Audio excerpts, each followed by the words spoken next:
Oh, well, first take.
Hey, welcome into the trade deadline special. Hope all is well on this Tuesday afternoon. I am your host, Todd Fox, along with the other two hosts of the show. What's up? Dominic Lorenz from Catellar Chronicles in the house. Yes, sir, and along the road right now is the one, the only Lone Star.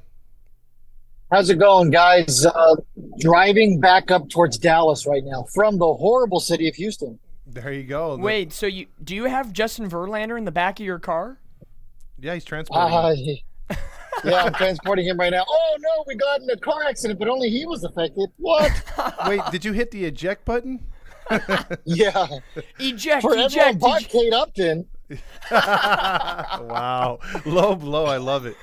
Oh, we're starting early today. It's Yes. an early afternoon surprise. How about that? Absolutely. This is going to be a good one today, as we're going to also, when we start the show here today, we're going to talk about Angels news, because there's a lot of it, whether it's transactions, people coming up, going down, injured list, just to give you a recap, on like guys like Taylor Ward, stuff like that. And then we're going to talk about the trades that they have done, what we think about them, and then we're going to move on to the rest of the league, which the league has been pretty active. Not as active as other years past, but there's some pretty good names being moved today. And like my cohorts said earlier before the show, they were saying it's sort of like a reunion tour, guys going back to their former teams. So we got a lot to talk about, right? Yeah, let's do it. It's going to be fun. And like we said, getting the band back together. And the Angels, speaking on that note, started off really early over the weekend after I would say I don't want to say a terrible Toronto Blue Jays series, but a series that couldn't have runners in scoring position actually come in. The only One hit, for 28. that one hit, though, did give them a win in Hunter Correct. Renfroe's two-run homer. So they shore up the offense by getting C.J. Cron and Randall Grichuk from the Colorado Rockies in exchange for two young pitchers, Jake Madden and Mason Albright. Funny enough, I was calling some games in San Bernardino this past weekend for the Fresno Grizzlies. Jake Madden was supposed to pitch on Sunday for the 66ers. 30 minutes before the game, he gets the call, hey, you've been traded to the Rockies. Oh, wait, you got to go from the third base dugout to the first base dugout. My buddy, who's the voice of the Fresno Grizzlies, said the two pitchers got their stuff, literally walked on the field across to the other dugout. So they're wearing Angel stuff, and the clubbies had to get them Colorado Rockies stuff to switch out. You don't get to see that every day. No. Of the teams actually playing each other.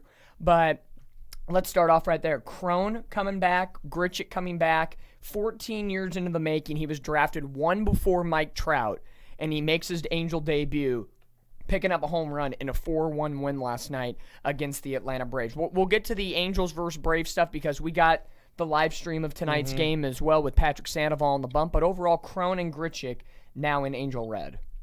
Yeah, what do you think about that, Fernando? I'll let you take first crack. Hey, I mean, like I had already said, getting the band back together seems to be the trend around Major League Baseball, right? You've seen it with the Dodgers, you've seen it with the Angels now, and you've seen it with the Astros. So with all that being said, the last time that we had these guys around, the Angels were theoretically winning. Yes. So maybe that has to do with something, maybe it doesn't. But either way, the Angels have needed some consistency at the first base position with C.J. Cron specifically. Luckily, he's going to be able to help with that. He's great defensively. I think a lot of people forget he did struggle originally coming up with the Angels defensively at first base. But the reason why he was shipped off was because we had a guy named Albert Pujols. Albert Pujols is no longer here. He's no longer a factor. So I'm happy that CJ Crone is here. The guys in the locker room seem to really like him. And he was a really liked guy once he was here by both the fans and the organization. And then Grichuk provides some stability in the outfield. And also, he provides some better defense than we were used to with Taylor Ward. No disrespect to Ward. The guy got one of the worst, most horrific injuries possible in Major League Baseball. You don't hope that for anybody. Literally, I don't even hope that for any Dodgers players. But with that being said, unfortunately, Ward probably is out for the year. Maybe even going into the playoffs, if that's a deep run the Angels make. We'll have to see what happens. Regardless, so the Angels have a very good, familiar replacement with both of those names right there. Yeah, and those two guys, like right away, I think Grichuk, as far as being a contact hitter, I know he struck out 3 times the other day, but he's kind of a guy that can stretch the field, go to the right field, center field, singles, doubles. He bunts, he drag bunts. He does stuff that we've been starving for. And then when you talk about CJ Crone, man, it was weird seeing him in an Angel uniform. Yeah. It looks like he hasn't aged, and he's the same as he was. Like, we just teleported him from the past. Yeah, it's really weird. Like, the beard is, like, the exact same. It is, does he have a twin that we don't know about? Like, it's a little crazy. Yeah, it looked really weird, and he took the similar swings, except when he was at the Angels, he couldn't make contact to the right side. No. And they were pitching him away a lot yesterday, so it was really good to see him make contact. Even if he was fouling those off, you could tell. And he was taking a lot of pitches on the outside, which means he's learning of how to be a little more, I don't want to say reserved, but patient at the plate, which is very nice and something that the Angels need right now. And it's going to be something, too, and I'm glad you brought that up, that they're going to need these type of hitters to come through in these situations to get these hits. And we're not going to be asking CJ Cron to come in there and get bombs. Because if you look at what Moustakas is doing, yeah, he's hit, 5 home runs since he's been with us? Yeah. But he's getting solid hits. He's a doubles machine. Yes, and he's working walks. And so and yes, he'll strike out from time to time, but you're getting better contact. So I'm loving these hitters. So when you get these 3 hitters with Cron, Moustakas, and Grichuk, you're also getting back Drury, Trout, and Ohapi. And so you're going to have a bench that was stretched to the limits. Correct. With all these injuries. Now that's going to be fully stacked. Yeah, this is a type of situation. Fernando messaged this a little bit ago. Grichuk is a little bit of an upgrade to Taylor Ward on defense. Yes. And again, Taylor Ward, the update on him, if any of you don't know yet, he has multiple facial fractures on that high fastball up in tight from Alek Manoah. Nothing intentional. Manoah pulled himself out of the game. He was not mentally there on Saturday after hitting Taylor Ward. So the best case scenario is Taylor Ward comes back for the second round of the postseason. That would be the situation where we would see Taylor Ward in an Angels uniform again this year. He already had that facial shield, right? That little extension that Trout did, or no? Not to my knowledge. I don't think so. I could have sworn. Maybe they did. Yeah, well, I think he's going to have it for sure. He did not. Oh, he did not. Okay. So he's going to for definitely have that. But I know if he does come back this year, he might actually wear one of those basketball masks when they break their nose. Oh, you could see that a couple of times. Yeah, if he were to magically come back, because I swear to God, that was a really horrific injury, because you could tell, like when Steve Lee's told me, because I said, oh, it's probably just a broken nose. She's like, no, did you see his face, how bad it swelled up? Yeah. Like it's seriously something in there's broken. And it's sure not enough, pretty. No, not pretty. So, you get Crone to be a legit first baseman. No more platooning guys over at first. It's not the sometimes Escobar, sometimes Cabbage, who ended up going down yesterday because of the activation of Crone and Grichuk. Which Cabbage took a step back, in my opinion. He did. They found a way to strike him out, and he hadn't adjusted yet. Yeah, I think that's just a simple adjustment situation. Yeah. I have more faith in him than guys like Velasquez. Correct. Let's be real for a Correct. second. Correct. We'll be positive about Cabbage, but I think that solidifies Moustakas playing at third, Crone at first, and then up the middle at short. If Neto's playing every day, Neto's your starting shortstop. Real quick, guys, can I just mention this for our entire time today on the show? Go for it. Whether it's trade deadlines, additions, subtractions, whatever. Can we look forward to talking about like those 3 guys that I brought back and whoever else is going to come up from the minors or trades, and not mention number 6?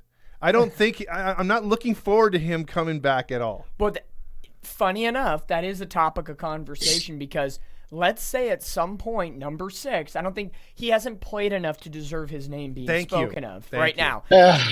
Unless it's as Fernando put it a long time ago, Tony 60 Day. That's as close as he can get to his full name. But maybe he should change his jersey to 6-0. Hey, that'd be great. Yeah, it would be I'd buy one. hilarious. I think at this point, if he returns to this lineup in any capacity, I think then a situation does arrive where, okay, you have now too many guys for not enough spots, especially with Brandon Drury is supposed to come back this weekend. If it's Thursday or Friday when the homestand begins, he's coming back. He's supposed to be shipped off to AAA Salt Lake for a rehab assignment, but they haven't mentioned that yet, so maybe he won't get it after all or whatever. He's coming back during the homestand. If it's against Seattle, if it's against San Francisco, and that's going to be a big plus.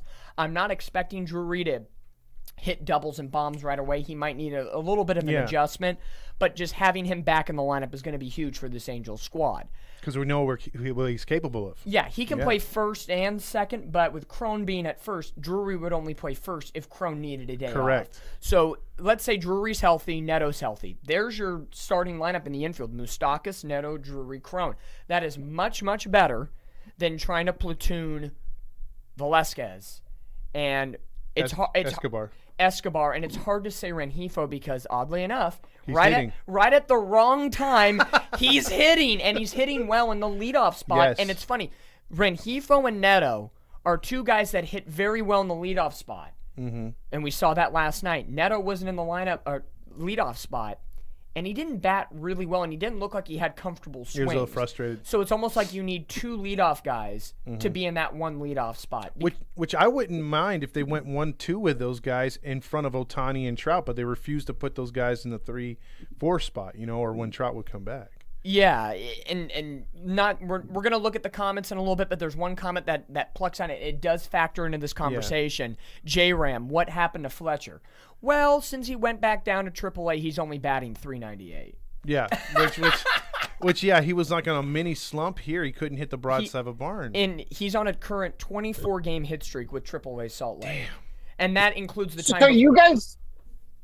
Go ahead. You guys have brought up two really interesting pieces right there. So you brought up Rengifo, you brought up David Fletcher. Okay, so both guys right now hot respectively in different ways, right? David Fletcher absolutely in fuego in AAA, and then you have Luis Rengifo, who's been one of the better pieces of this offense throughout the last, let's call it 7 games. Correct.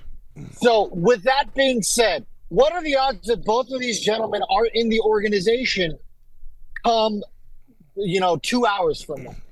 And the reason why I say that is because we have continuously had a surplus of infielders here. And now we have Crone. I understand he's a rental. We have Moustakas. I understand he's a rental. But right now, the Angels are in buy now, win now mode. Oh, yeah. Nothing else matters right now. So with that being said, I'm looking at guys like Jeremiah Jackson. Jordan Adams was just called up to the Major League roster, literally just now. Oh wow, what? Jordan Adams. Let me see. Joe Adell's on the 60-day, and then Michael Stefanik was optioned to AAA Salt Lake. Oh, I haven't got that. Literally, as I was asking that question, because I was just about to say Jordan Adams. I was a guy. We will confirm that. I know, Fernando, you're driving. Giovanni just confirmed it right there. Okay, so my Twitter feed is a little bit slow at this moment. Now here's because you bring up a good point too, bro. Like the thing is now, let's just say when these guys come back off the injured list, where do they all go? If Jordan Adams is called up, I know a lot of people. I'm on the team of Stefanik wasn't given enough at bats. Correct. But you've given a guy like Escobar, who you traded to the Jets, rightfully so, veteran, some at bats, some starting games. But you have now a log jam if these guys are coming up or the trades. You just mentioned the perfect infield for the Angels until when Drury comes up, right? Which is going to be mere days, right? Correct, mere days, and now. Before Angels PR, it is confirmed Jordan Adams has been selected. He will wear the number 39. There you go. Take Michael Stefanik's number right from him. Yep. Transferring Joe Adell to the 60-day. What happened with him? So the day after the Dodger game, that last game before the All-Star break, he pulled his oblique. Oh. Sunday or Saturday in Toronto, the media asked the Angels, "What's the update?"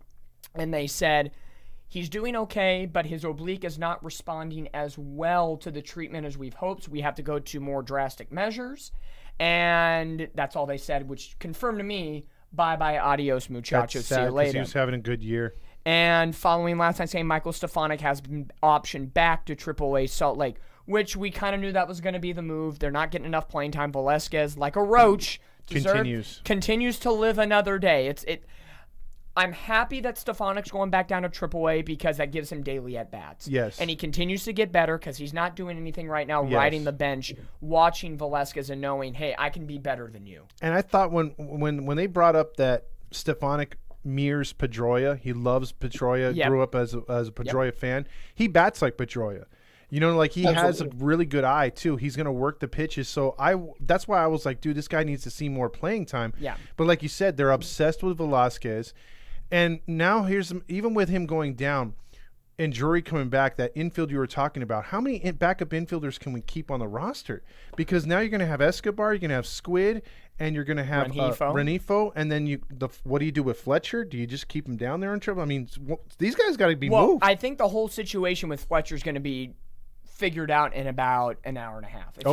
If Fletcher is not traded, I'm not saying I want Fletcher traded. I'm just putting the option out there. If Fletcher is traded, that's going to clear up a couple of things. But with calling up Jordan Adams for the last couple of days, people thinking he could be dealt, Kyron Paris could be dealt, Jeremiah Jackson could be dealt, I think that pretty much says Jordan Adams ain't going anywhere if he was called up mere moments ago. Yeah. So the Angels have a deep, deep pipeline of middle infielders that they're going to have to get rid of. And Neto is going to be somebody that's untouchable. Oh, yeah, absolutely. And Drury's still got another year on the contract. He's untouchable. If Neto's moved, I give up. Oh, no.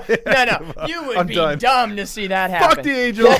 Okay. This is over. Does this open the door for an outfielder to be on the move? I mean, a lot of people have said Hunter Renfroe. Honestly, I think when Ward got hurt, that took away any Hunter Renfroe trade. Now, if Ward was healthy, I think Renfroe's on the block. 100%. Renfroe is on the block. True. But with that being said, it's just, it's not necessary at the moment. But why call him Jordan Adams right now, of all people? Well, speaking of which, I'll bring you his stats momentarily, but the kid is legit. He's a top 15 prospect for the Angels. I believe he's even top 5. In 333 at-bats this year at AAA Salt Lake, a 264 average, 13 homers, 60 RBIs, 37 stolen bases, and an 816 OPS. Maybe they feel that he's faster than Squid because R. Martinez says the Angels are trolling me by keeping him on the team. But what if they move Squid down and, at some point, and then we use Adams as our base stealer? Maybe he's our Sean Figgins instead of Squid. Maybe outfield. I think we saw Randall Grichuk's going to play every day. And he's fast as funk, too. And Moniak right now, love him. He had a tough last 4 games. He hasn't been patient. He's too aggressive. I think today would be a nice day for him to get a day off against Spencer Strider, who's a dominant pitcher for the Braves. Today's going to be a tough day for the Angels. 199 strikeouts already for him. The Angels, who are a high strikeout team, it's either going to be all or nothing. Dingers or strikeouts today. Thames is like, aggressive! Yeah, first pitch. I'm going to guess already for today's game, Strider's going to have 60 pitches going into the 7th inning. I say it's going to be one of those days. I say he has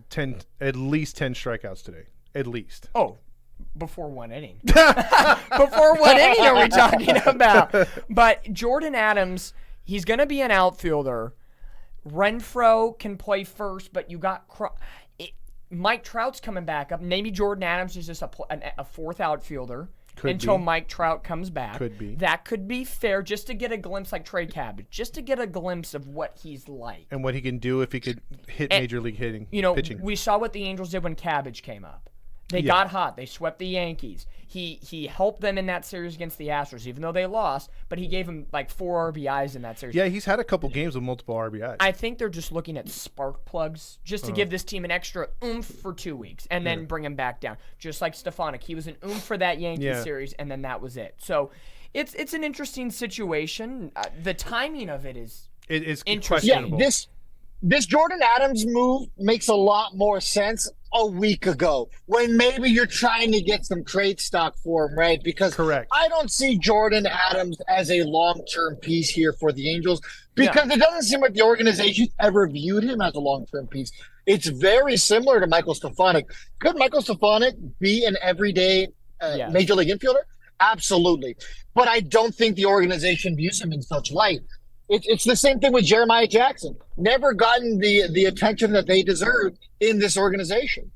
No. Well, because we have favorites on this team that the coach. Look, again, the general manager will put the pieces there for the manager to use, but the manager's going to bitch to the owner. He's penciling at the end of the day. He's got these guys where he wants them, and you're not going to see it's probably frustrating Perry the fact that we only used him so much. You know what I mean? So he's going to try it again with Adams, like you said. Say, hey man, let me try to force. Perry's going to try to say, let me force. Phil's hand to play Adams. If Adams comes up there and is a spark plug, like you said, making moves, stealing bases, being that guy that, you can't take him out of the lineup, that's going to force him to play. Because I think that's what he was trying to do with Stefanik. It just didn't work. It could be a situation where Adams bats when there's a lefty pitcher because Moniak's been struggling lately. Yeah. And again, if it's only a 2-week sample size, fine. Moniak shouldn't worry. But speaking of Moniak, to be exact, Angel lineup is in for today. I know this is the trade deadline show, but this all encompasses. Here we go. Leading off at second base, Rengifo. Batting second, the DH, Shohei Ohtani. Crone back in the 3-hole at first. Moustakas at third base cleaning up today. Like that. Then you have Hunter Renfroe in right field batting fifth. I like that much better than Theis because they were sticking with Theis too much at 5. And again, Strider a righty today, so you want a little bit of an adjustment. You have Moniak batting 6th in center. Like that. Grichuk batting 7th in left. Nice. Today is Matt Theis day. Okay. Behind the plate 8th, and Zach Neto at short batting 9th with Patrick Sandoval on the bump. A huge day for Sandy Man. Might I say that is probably one of the best lineups Phil's put together all year. Yeah, Well, in all fairness, he also had the most complete roster possible. Yeah, and in all fairness, and that's going to toe up to the Atlanta Braves that will have Acuna, Albies, Riley, Olsen, Murphy. But I still have 2 words for Phil. Fuck Phil. Ozuna, Pilar will be playing in left today. Arcia and Harris. So just one swap today. That's for still the Atlanta Braves with dangerous Strider on ass the bump. lineup, dude. Yeah, the Angels did well yesterday, only giving up getting 4 runs and only allowing 1 for the Braves, and I think only allowing 9 or 10 base runners all day long. But they did a good job. Can I ask you both of you guys something here? Yeah. With the way Silseth and that bullpen pitched, wasn't that so nice to see that? Again, this is a dangerous ass lineup, probably one of the best lineups in all of baseball, if not the best. I loved how aggressive the pitching was yesterday, going right after those guys. You cannot let Atlanta draw first blood. Yeah. And the Angels did a good job with Rengifo getting that home run. But what I even loved even more, I think for the first time all season long, that last night may have been Phil Nevin's best game as a manager. Probably. He utilized the bullpen perfectly. Yeah. Gave a couple guys, but then even in the middle of the inning, pulled them out for the matchup. That worked. He utilized them to the best of his abilities. Instead of saying, here's an inning, you do whatever you you get 3 outs, a clean frame, and whatever happens, happens. No, he'll pull them out of the middle of an inning. Loop came in. Lopez came in. Yeah. Lopez had 14 pitches over 100 miles an hour last night. He was awesome. Which was great. And a stat that you talked about last night, I ended up finding it super late. I didn't want to message you, but I'll tell you now.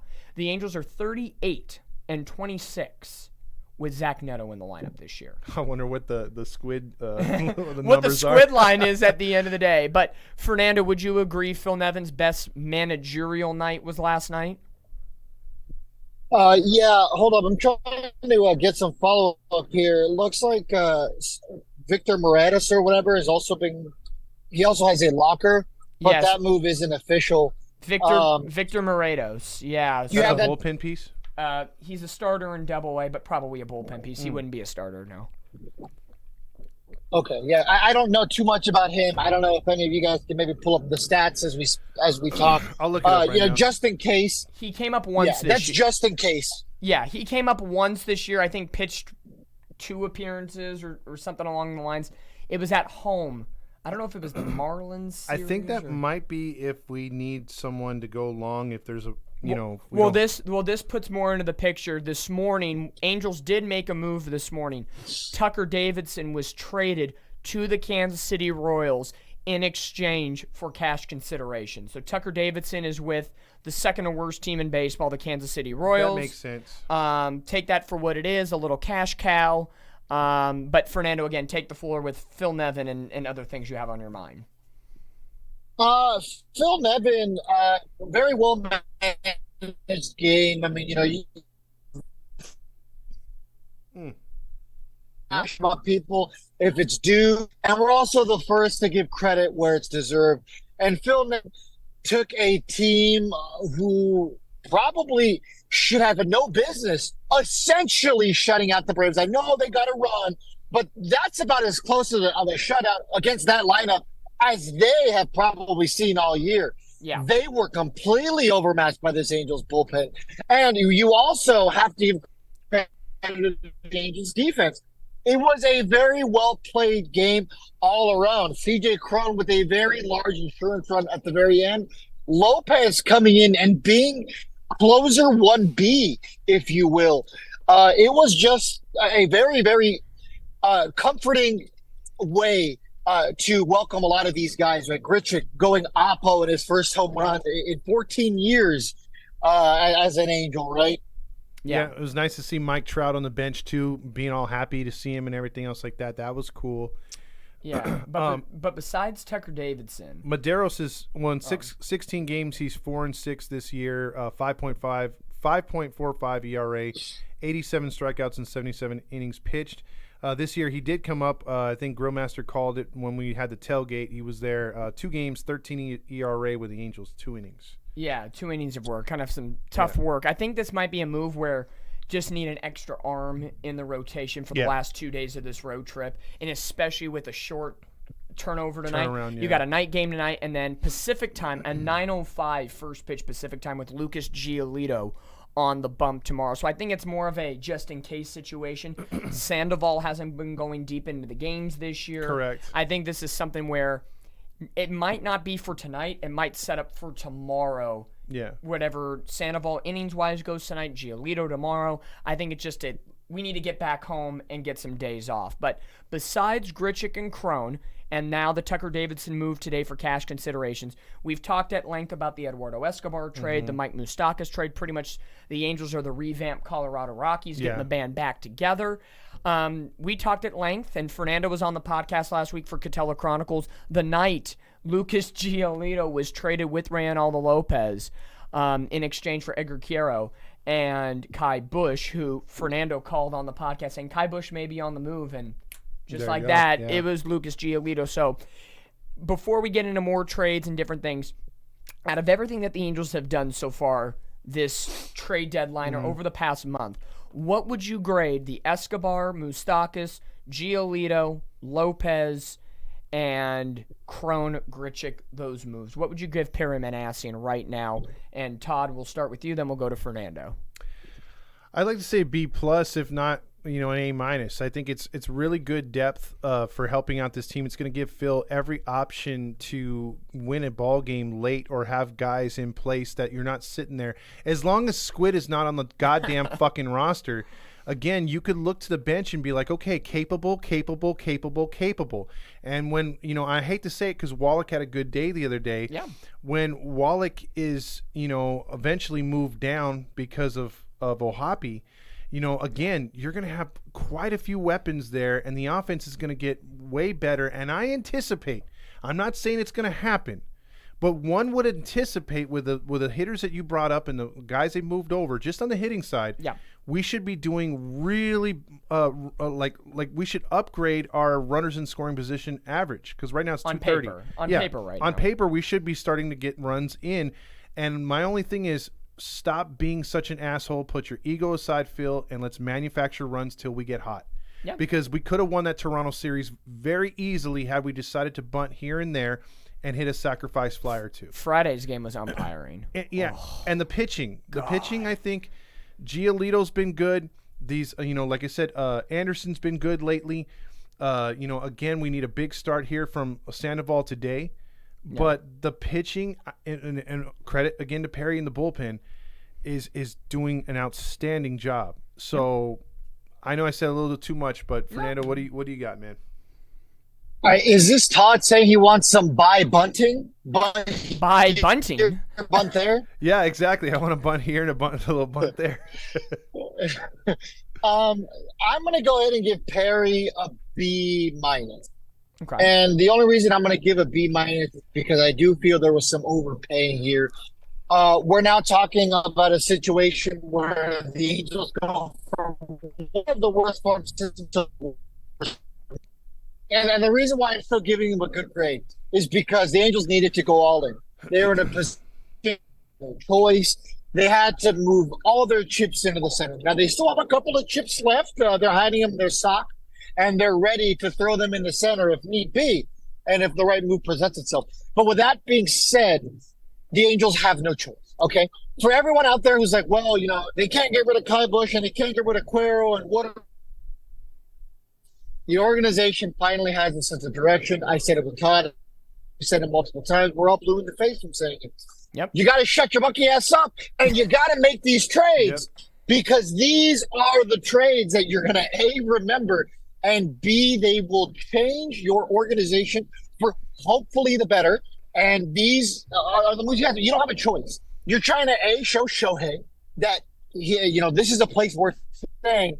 And B, if he doesn't stick around, you want to give yourself a chance this year to at least make a deep playoff run, to at least maybe convince Giolito to stick around. Yep. Because everybody that the Angels have picked up are all rentals. Escobar has a player option worth $9 million next year, but everybody else outside of Eduardo Escobar are all unrestricted free agents at the end of the year. So it's going to be very interesting to see what happens. My opinion, I would give a good solid B to Perry Manassian. Again, I think I don't give an A because these are unrestricted free agents at the end of the day. If Giolito maybe had an extra year or two, that would have been nice. We kind of knew, though. But we kind of knew going in. So it's kind of, yes, we get it, but it still kind of sucks. But if they can ball out and if they want to be here, they're going to want to be here. For me, everybody's talked about maybe the Angels are overpaying. And they've unloaded the farm system a little bit over the last couple of days or over the last couple of weeks.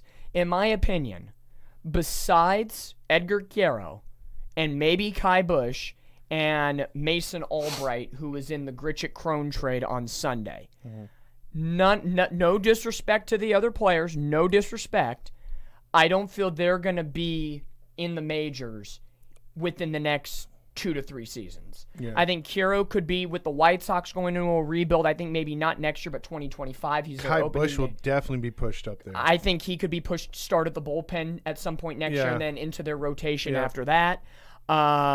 Mason Albright, I saw him in Inland Empire, legit. He's got legit lefty stuff. The Rockies, I know they're not known for pitching. He's at the low, what they don't call it low A anymore. It's called single A. And then it's high A, can't disrespect. But I think it's a situation where, Perry felt anywhere, hey, I've been drafting very good lately. And looking at the first-round draft pick that the Angels had, Nolan Schanuel from Florida Atlantic. That guy's Atlantic. tearing it up already. Dude, he was batting .867 in 3 games with Inland Empire. That boy, I saw him live in person. He's got the high swing like Kevin Youkilis. Dude, and it's legit, man. I'm not trying to oversell the kid. Well, do you know his on-base percentage while he was in college? Oh, it was astronomical. It was 6-something. Astronomical for a collegiate kid. The guy is, they're already saying he's a natural. The fact that he fell to the Angels, again, could be another Mike Trout situation. Yeah. I'm not saying he's going to be a Mike Trout type player, but he could be that type of dude that we've been waiting for a long time. And I feel it's a move. Well, sorry to interrupt, guys. We have a trade between the White Sox and the Marlins for anybody keeping track of just Major League. Jake Berger is going to the Marlins, and left-handed prospect Jake Eater is going to the Marlins. So Berger is going for Eater. So Eater's going to Burger.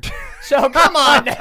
Eater. It writes itself. It writes itself. I thought, White Sox. So too bad his name wasn't Pizza and Taco. Like Pizza, Chicago Pizza, Miami Taco. Like that would have been hilarious. Well, see, it works because the Marlins should have did this earlier. They're starting to fade right now. They've fallen into 3rd place. They were in 2nd place for most of the year. And they're only a half game out of a wild card. Yeah, so they're still alive. They're still alive, but their offense was desperate. They needed a batter for a long time. And this could be another transaction. I'll get to the Angels minor league system in a minute.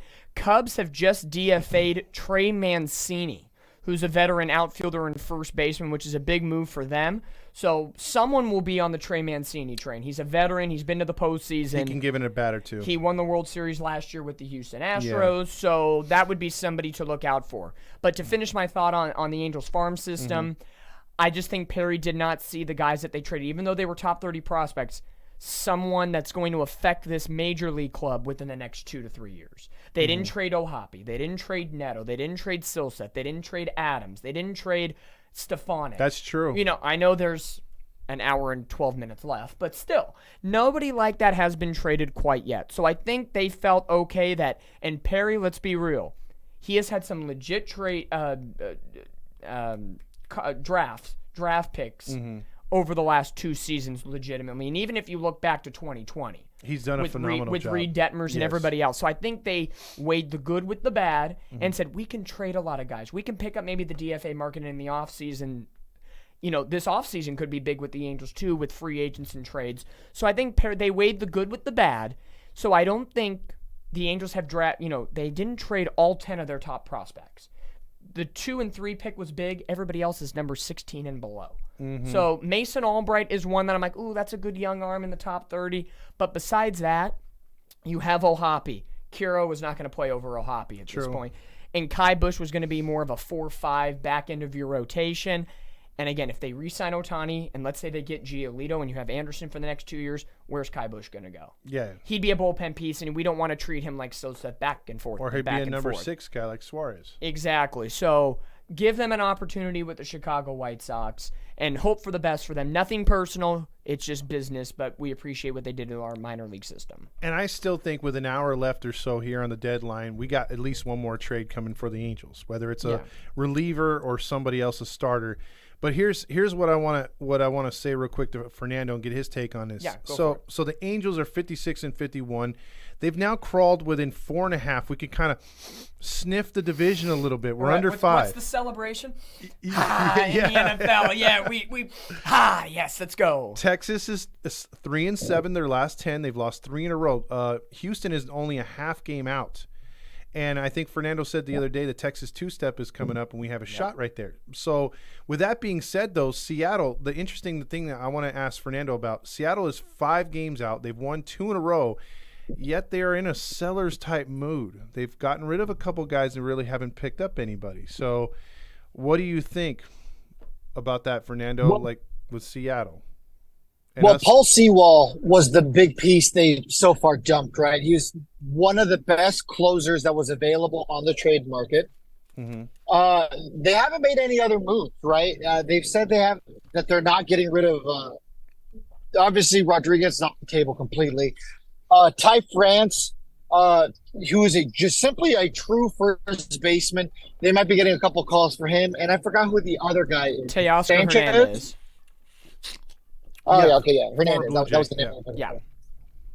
Yeah, so he's another guy who they're going to be getting some phone calls for. And they really have to figure out here, do they have a chance? Now, the Angels were in a situation where the only thing they were looking at was hold up, we got a trade here. Okay, so Eduardo Rodriguez is going to the Dodgers from the Detroit Tigers. The left-handed pitcher, right? Breaking news, Eduardo Rodriguez going to the Dodgers. But see, that they struck out. The Dodgers have struck out on multiple trades. Wait, hold on. Oh, wait, no, the deal is dead. He did not. Had a trade. Yep. He declined it. The Dodgers wanted Eduardo Rodriguez from the Detroit Tigers. Eduardo Rodriguez had 10 teams on his no-trade list. The Dodgers are one of them. He invoked the trade, and the deal is now dead, according to Jeff Passan. Fuck the Dodgers. On Twitter. Or it's not Dude, Twitter could anymore, you imagine? Could you imagine playing on the Detroit Tigers? And here's your chance to leave Wow. that organization and go to the Dodgers, who, hey, we hate the Dodgers, but you have to admit, they are one of the best organizations in Major League Baseball, right? True. In the sense of they consistently win. Yeah. They have a good farm system. They tend to do it the right way. Does Detroit play the that's Dodgers? The good. That is. Yeah, I don't. That is a. When was the last time someone actually invoked? Because Scherzer over the weekend, and this is a good segue to talking about other teams that are making trades so far. Scherzer over the weekend invoked his did not invoke his no trade clause and went from the Mets to the Texas Rangers. Today, breaking news happened this morning that the Toronto Blue Jays acquired Paul DeJong of the St. Louis Cardinals after Bo Bichette hurt his knee last night.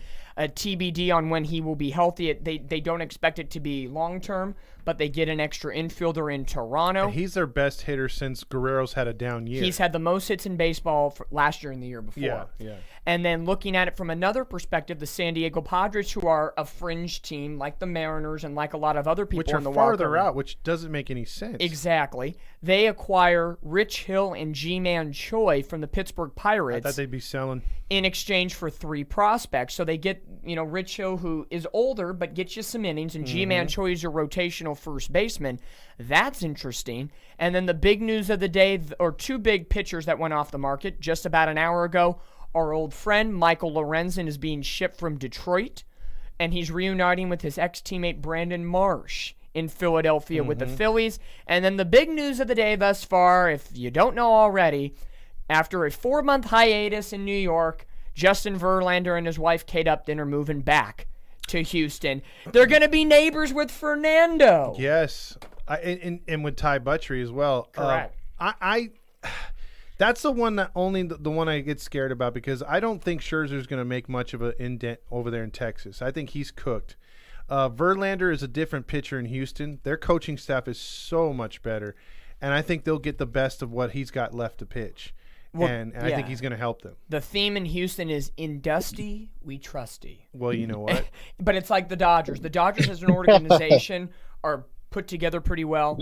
The Astros as a coaching staff with Dusty Baker are put together very well. And so real, it helps. Real quick, before we get too far off subject, I just want to say I really have a new respect for Eduardo Perez. Was it Rodriguez? Eduardo Rodriguez. I'm a jersey guy. I like buying jerseys. I might just get his jersey just for the fact he said "fuck you" to the Dodgers. Everybody You is should saying, buy his Dodgers jersey. How about that? Oh yeah, there you go. hey, everybody on Twitter right now is saying we all want to personally hug Yes. Eduardo Rodriguez. Yes. That is some. Like I said, you don't hear a player veto a trade that often anymore. It is extremely rare. And Eduardo Rodriguez, I wonder what the payback for Detroit would have been. The Dodgers must have touched Rodriguez when he was little. That's all I'm saying. He didn't want to go there. He didn't want to go Hot there. take. But it's very hopefully interesting to see what happens. Not too many huge trades happening. I guess Verlander would be the big one. Yeah. Again, Giolito was off the market earlier in the week with the Angels. Scherzer over the weekend. I still think there's going to be a knee-jerk reaction from somebody today. Well, yeah, we're an hour and 5 minutes left, and some trades go on after 3 o'clock. You really see the stove getting hot around 2:30. Correct. Because then you see desperation. You see somebody get hurt. Absolutely. in batting. That's where the overpays. Yeah, that's where the GMs start second-guessing themselves. Like, they could have been in a stand-pat mode all morning, and then all of a sudden someone in New York does something, they're all, damn, we need to make a move. Well, I will say the market on Eduardo Rodriguez, you know where I think he could go now that the Dodgers have vetoed it? Again, we don't know the other 9 teams on his no-trade clause. I think he's a middle-of-the-road pitcher that can eat some innings. I honestly think Cincinnati would be good for him, and I can see the Dodgers now pivoting, as Robert just put in the chat, Dylan Cease from the Chicago White Sox. I think that could be where 2 pitchers could go to, because Cincinnati is in first place. Cincinnati and Baltimore. Why they've been so quiet, I don't know, because like Baltimore's been a little quiet. I know they made a move the other day, but since he's been super quiet, Yankees and Red Sox are 2 other teams that I don't trust those 2 teams, though. Something Red Sox and Yankees, I don't trust. But they're right there as far as, because that's why I was trying to bring up the standings, because again, I don't understand a team like Seattle being right half a game behind us, even in the wild card. And there is another move on the board. It happened 30 minutes ago, but it just re-popped up. It's official now. The Milwaukee Brewers bolstering their bullpen with left-hander Andrew Chafin from the Arizona Diamondbacks. He's a guy I wanted on the Angels for a long time. His numbers aren't great this year, but Milwaukee's taking a chance on Andrew Chafin, who's a proven veteran in that point. And then breaking news, not super breaking news, but Salvador Perez of the Kansas City Royals has told the Royals front office, I will accept a trade if need be. He's a veteran. The Royals are the second worst team, I think, or if not the worst team in the American League this year. They're not going anywhere. He would help. Who needs a catcher? Miami. Yeah, they do need some offense. They're saying Miami and San Diego could be the 2 that need him. because right now the Padres are rolling with Luis Camposano, who's a very young prospect level catcher right now. And the Marlins, I couldn't even tell you who their catcher is if he walked into the room right now. Marlins have really all pitching and no hitting. All pitching, no hitting. So, and to have Salvador Perez call games for that Miami Marlins pitching staff, that could be huge. I mean, I know he's having a down year compared to previous seasons. But I think that's a victim of circumstance in Kansas City. Because right now I know he's been hurt a little bit. I want to get his numbers up here. Yeah, but what the Angels don't need a catcher clearly. No. But Fernando, for a veteran player to not say please trade me, but if a situation happens that can benefit the Royals franchise, I'll volunteer myself as tribute. What does that testament say to a World Series champion in Salvador Perez? I think we all hit to the point where we've hit the end of the road, or we're starting to get to the end of the road of our careers. Salvador Perez is obviously certainly on the twilight of his career. And I mean, the guy probably just wants to win, or maybe he just thinks that I don't exactly know what their prospect situation is. Do they have any catching prospects knocking on the door where maybe, he liked the kid and he's like, hey, I think it's their turn. I can go win. They can save some money. They can gear towards the future. It also shows that this is a selfless guy who does care about the organization, right? Hey, save some money. I'm willing to go. We both win here. It's a mutual splitting, because obviously he signed a contract extension with them when they already weren't contending. No. I mean, he only signed an extension, like 2 years ago? It wasn't that long ago. It was a couple of years. They were beginning that downward. They were kind of a fringe 5 games under 500 team, and now only winning, I believe, 32 games, 32-77 right now. He's as loyal as they come right now, as far as like a catcher. Absolutely. And I think you're doing him a disservice if you keep him. Yeah, because I wouldn't feel that a veteran catcher, fringe all-star catcher, should be kept on a team that's in complete rebuild. Fernando talks about too, like when we talk about tearing a team down to the studs and starting over. Yeah, that would be a piece that would help you, get to the studs. Yep. You know what I mean? And like you said, veteran presence, playoff experience, world champion. He'd find a new level to get back. Maybe not be the all-star he was 5-6 years ago. What but if he went to Cincy to be a veteran leader? Who's Cincy's catcher? I don't even know. Griffin Canning's going on the IL. Oh, Griffin Canning's on the IL? Right calf tightness. Oh, here we go. I just got it. I was going to say, how is Fernando getting this faster driving in a car not in California than I am? I guess the internet works better. But yeah, breaking news to the Angels. Griffin Canning heading to the injured list with a right calf tightness. He thinks it's a minor situation and hopeful it will only be 15 days. Victor Medeiros called up in his place. I love it. Between Fernando and Giovanni, we're getting the news like that. I love it. And Victor and the new guy coming up, Victor Medeiros. Yeah. He was originally scheduled to pitch tomorrow in Double-A Rocket City. I don't think he's starting tomorrow in Atlanta. Please no. I think that's clearly a bullpen piece. Extra arm. And for the Angel fans watching, welcome Chase Silseth into the regular starting rotation. I think that just locks him in now for that, at least for the next 2 weeks. That's 3 starts he can get. He looks more confident as a starter. Real quick, Benjamin brought up a question. Let's see what you guys think. Okay. How do you guys feel if we don't make another trade? I'll leave that to you guys. It's going to depend on what the rest of the division does. Now, I didn't get to finish answering the question because, we got the thing about Erod Go ahead. Yeah. rejecting. I had said that now the Angels are in a situation where they can start looking towards the division. They are in striking distance of both. And yes, is Houston a better team because of where they've been the last decade? Sure. Are the Rangers potentially a better team after the moves they've made? Sure. But with all that being said, the Angels are currently in a position where they control their own destiny. Mm-hmm. So with that being said, the Texas two-step, the 3 games against the Astros, the 3 games against the Rangers are really going to tell us where this Angels team is in about a week. So with that being said, if the rest of the division gets better, I will still be a little concerned. I am 95% sure there will be another move made by the Angels. Okay. And I think the Tucker Davidson trade sets something up. No, you're not getting a lot of cash. I mean, Tucker Davis was making league minimum. Yeah. But with that being said, it just something's going to take place. I don't think it'll be a major move, but I do think they'll improve the back half of the bullpen, or maybe now even get a low-level starter. Yeah. Hey, Eduardo Rodriguez is available. Yeah. Well, the thing I think he's going to the Orioles, by the way. Oh, okay. That seems like an Orioles type of move. Yeah. But I agree. I think that Absolutely. that Texas two-step in 2 weeks, regardless of wherever the Angels are, if it's the division or the wild card, or we're in a similar situation than we are now, that 6-game road trip is for the division. If you want to make a run at the division Absolutely. and a crack at the division, you could do it in 1 weekend. True. Boom. You go to, I believe it's Houston first, then Texas, or is it Texas, then Houston? I forget the. Correct. It's Houston. Yeah. Houston. So Houston first. You gotta. Either way, they're both going to be two teams. We'll probably might have to see Verlander, and you might have to see Scherzer. Now, the funny thing about it, at the end of August, we were supposed to play the Mets. And we were like, oh, maybe we'll see Scherzer and Verlander in that series against the Mets. Well, now you might see them just in a different capacity. So either way, the Angels, if you want to go to the postseason, you're going to have to start beating these big teams. And you did well last night against the Atlanta Braves, and you're looking to win the series today, tomorrow, whatever, in this best-of-3 series. But then you come home and play Seattle and San Francisco, who are both competing, not only for divisions, but for wild card.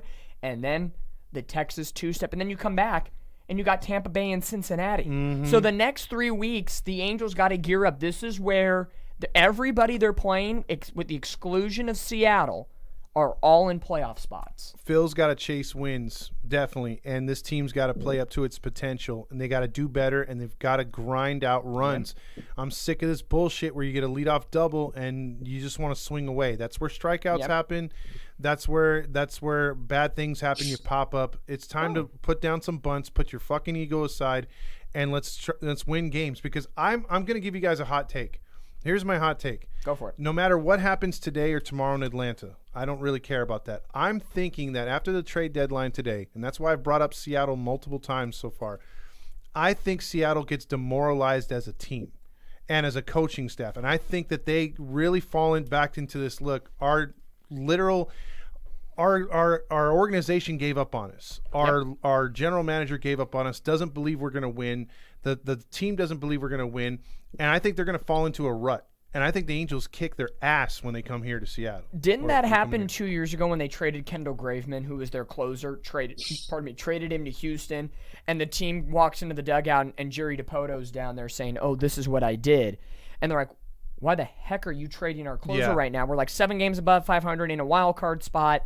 I don't know if it was last year. I think it was 2 years ago. I think it was 2021 because the Angels wrecked them at the end of the season with Jared Walsh, who sidebar accepted the assignment to AAA. Jared Walsh, which is surprising, is staying in the organization. I don't think he would have got any takers. I think he's still trying to get healthy. Yeah. But Seattle is notorious for sometimes wrecking a good thing. And today may be one of those days. There's been talks about Teoscar Hernandez and Ty France being on the clock, and time is ticking. Nothing has been said yet, but I think those would be moves at 2:30 or later. If they were according to Bob Nightingale, the Dodgers are now checking in on Jack Flaherty and Dylan Cease, which you already knew, but apparently both teams have officially upped the ante and the price after Erod rejected. And after Erod rejected, there's video surfacing. He was on the Red Sox when the Red Sox beat the Dodgers in the World Series in 2019. Oh, okay. And and in Game 3, when the Dodgers won that extra inning thriller, he gave up a 3-run home run to Yasiel Puig at Dodger Stadium. Oh, so he doesn't like the fans. So but didn't that Red Sox team also get caught cheating? And it was brushed under the rug because Houston also got caught cheating? Well, because Boston is ESPN's favorite, so they got a free pass. I think the Boston situation, it wasn't technology like the Astros, minus the trash cans. I think it was something like a cue sign stealing, but with video. With video, but there was no evidence. At least the Astros had evidence, but sidebar on that one. But yes, Eduardo Rodriguez was on the Red Sox when they won the World Series against the Dodgers, so it has to stem from there. That'd be the only reason why he would veto, but that might win the brass balls of the day. It might. That might win the brass balls of the day. Balls and John Stamos. Balls, and Eduardo Rodriguez Good for you, buddy. Good for you. All I'm saying is I think, to finish my point, I think the Angels get right against Seattle no matter what they do in the next 2 games, and that kind of propels them for that Giants weekend series and also the Texas two-step. I'm thinking if this team can get hot, it'd be against Seattle. Yeah. 4-game series with Ohtani kicking it off on Thursday. Getting their confidence up and being able to hit, more legit, and then the pitching be good. I mean, it could get them on a hot streak. As last year we looked at this team and we were like, fuck, man, they hit that 14-game losing streak. Nothing could happen. They never got off the mat until it was way too late. This can be completely different this year. Exactly. Well, they have That's on my here inner honk. with realism. Yes, with realism. According to Jeff Fletcher 4 minutes ago, here is a clue of how the Angels are going to utilize Jordan Adams. Basically, Jordan Adams to the media said, "This is my conversation with Phil Nevin." Phil Nevin said 3 words: catch the ball. Catch the ball.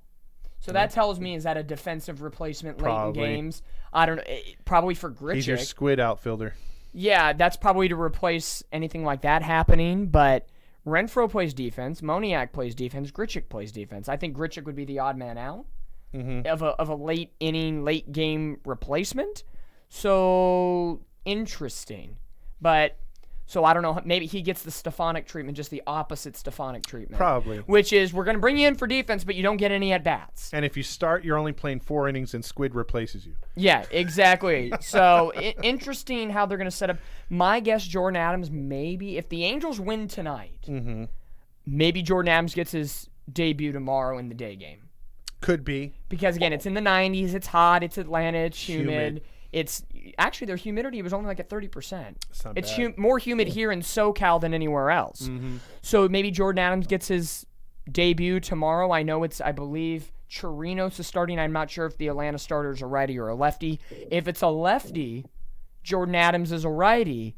Moniak gets the day off. Maybe it could be one of those situations. But if I had to guess, I think Chirinos is a righty.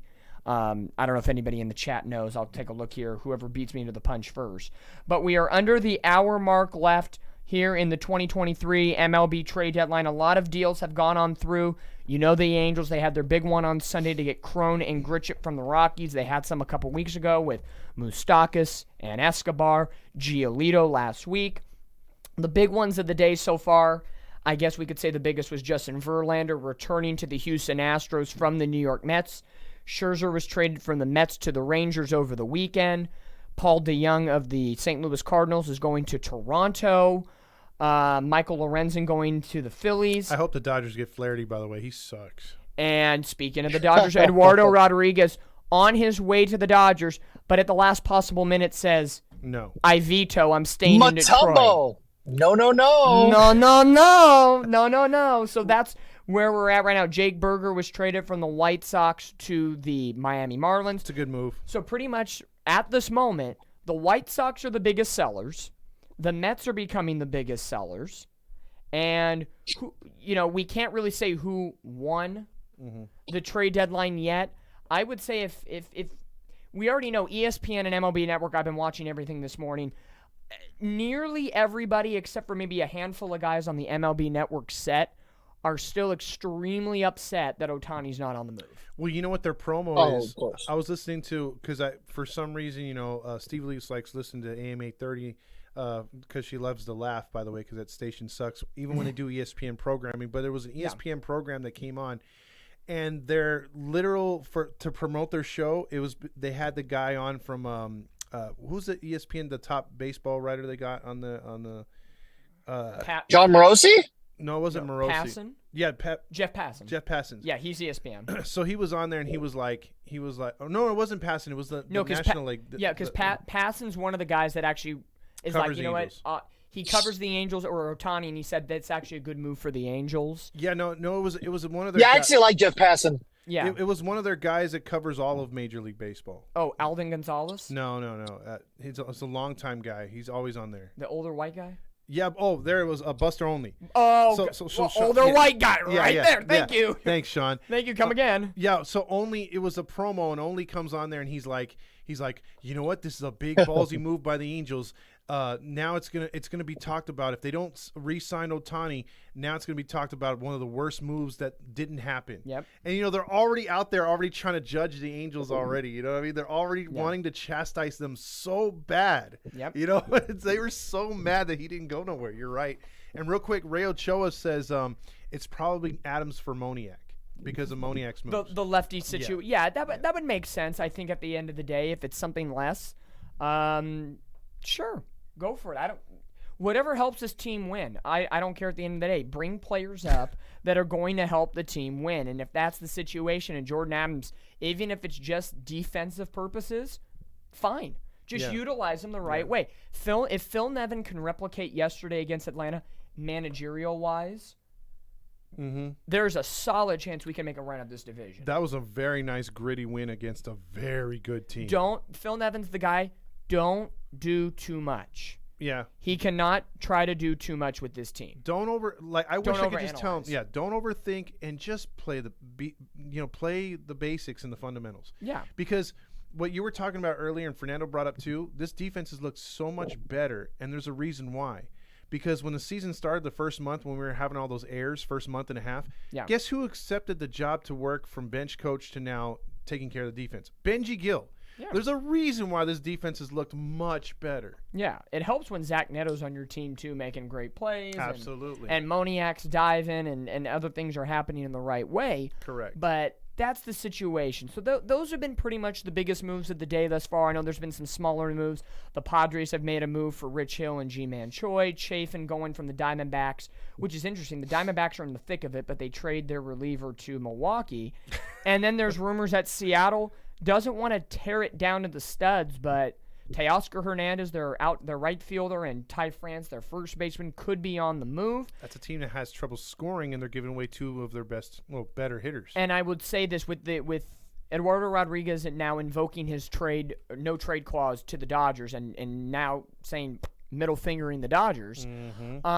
What team needs to make a move? Who's a fringe team that maybe hasn't made a move yet, and being neutral, not focusing on the Angels, regardless, even if it's the Yankees and even if we have to say it's the Dodgers, what team in baseball needs to make a move within the next 45 minutes and clear it through Major League Baseball to help their chances at trying to make a postseason run? I'm going to go with, for me, it's a team that we mentioned already. It's a little scary. I think it's the Boston Red Sox. Okay. I think they have a pretty good team. Their pitching is okay. I know a lot of people might say the Yankees. I actually think the Boston Red Sox are a little bit better than the New York Yankees. I would say Boston would be a team that probably needs to make a move in order for it to happen. And, they got 45 minutes left. I would go Boston. If we're going one team, I have three, but I'm going one team. I'm going the Giants. Yeah, that would be a good the one. Giants are right there, and they're contending for the division. You got to make a move, and they've been pretty damn quiet.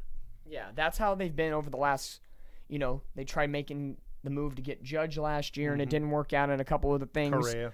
Correa is the second. So I got Boston. You have the Giants. Fernando, who is one team other than the Angels, if they don't make any more moves, that you think needs to go out and do at least something before the 3 o'clock deadline?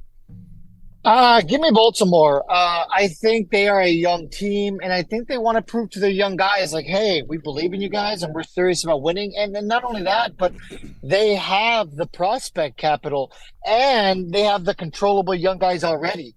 So, they can afford to get rid of a little bit because these guys are controllable. They are young. They are cheap. And maybe they need that veteran who's going to put them over. Maybe they need that experienced guy who has that postseason experience to help the guys like Adley, Rutzman get ready. Yeah.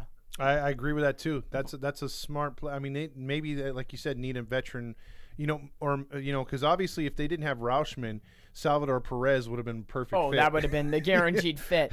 But I think Baltimore and Cincinnati are about a year to a year and a half ahead of their window. Yeah. Do you think that's the reason why a team like Arizona is doing what they're doing? Maybe in that sense. I think actually, I agree with Fernando in the sense for Baltimore. I think Baltimore and Cincinnati are in the very same situation. Maybe Baltimore's a little bit ahead of Cincinnati in regards of roster alignment. Yes. I think at the end of the day, it's not because they're smaller market teams. I think Baltimore does nothing, and I think Cincinnati does nothing. They roll with what they have. They'll be content with whatever happens this year because they're already earlier than expected. I think they could be potential contenders in the upcoming offseason. I think those would be the top two teams that would really go after it in the offseason, sign some big names, get some players. Baltimore has the number one farm system in baseball. They could go out and make a huge trade at the winter meetings and shock the baseball world. They could. Cincinnati has a top 6 farm system as well. You could see them make a move as well. That makes sense. So I would not be too surprised if they go out and do something wild in the offseason. Sort of like not put all your chips in one basket right away, play for the future as well. If they were in the middle of their window, or if this was 2024 or 2025, they go in. I don't think – no. One thing I'll mention real quick, Mick wants to know, why do the league want the Angels and Ohtani to part ways so bad? Why do they want him out of Anaheim? I will say this. Ratings. Well, yeah, I will say this, though. Imagine if Kobe Bean Bryant was drafted by the Charlotte Hornets. A lot of fans don't remember that, but he was drafted by the Hornets. And he kind of like pushed his way. The league kind of said, hey, you know what? It would be good to get, send him to L.A. Imagine if he was a Hornet. It wouldn't benefit the NBA. The NBA, Charlotte's not going to bring the ratings like you just said. Correct. And if Ohtani's out of Anaheim, we love to say, hey, Anaheim's Los Angeles. Some of the fans do anyway. Yep. And they like to say that Anaheim's a big market. It's not. Yeah. So, like when the Ducks won the Stanley Cup, it wasn't beneficial for the NHL because they're not a big market team. Anaheim's not a big market team.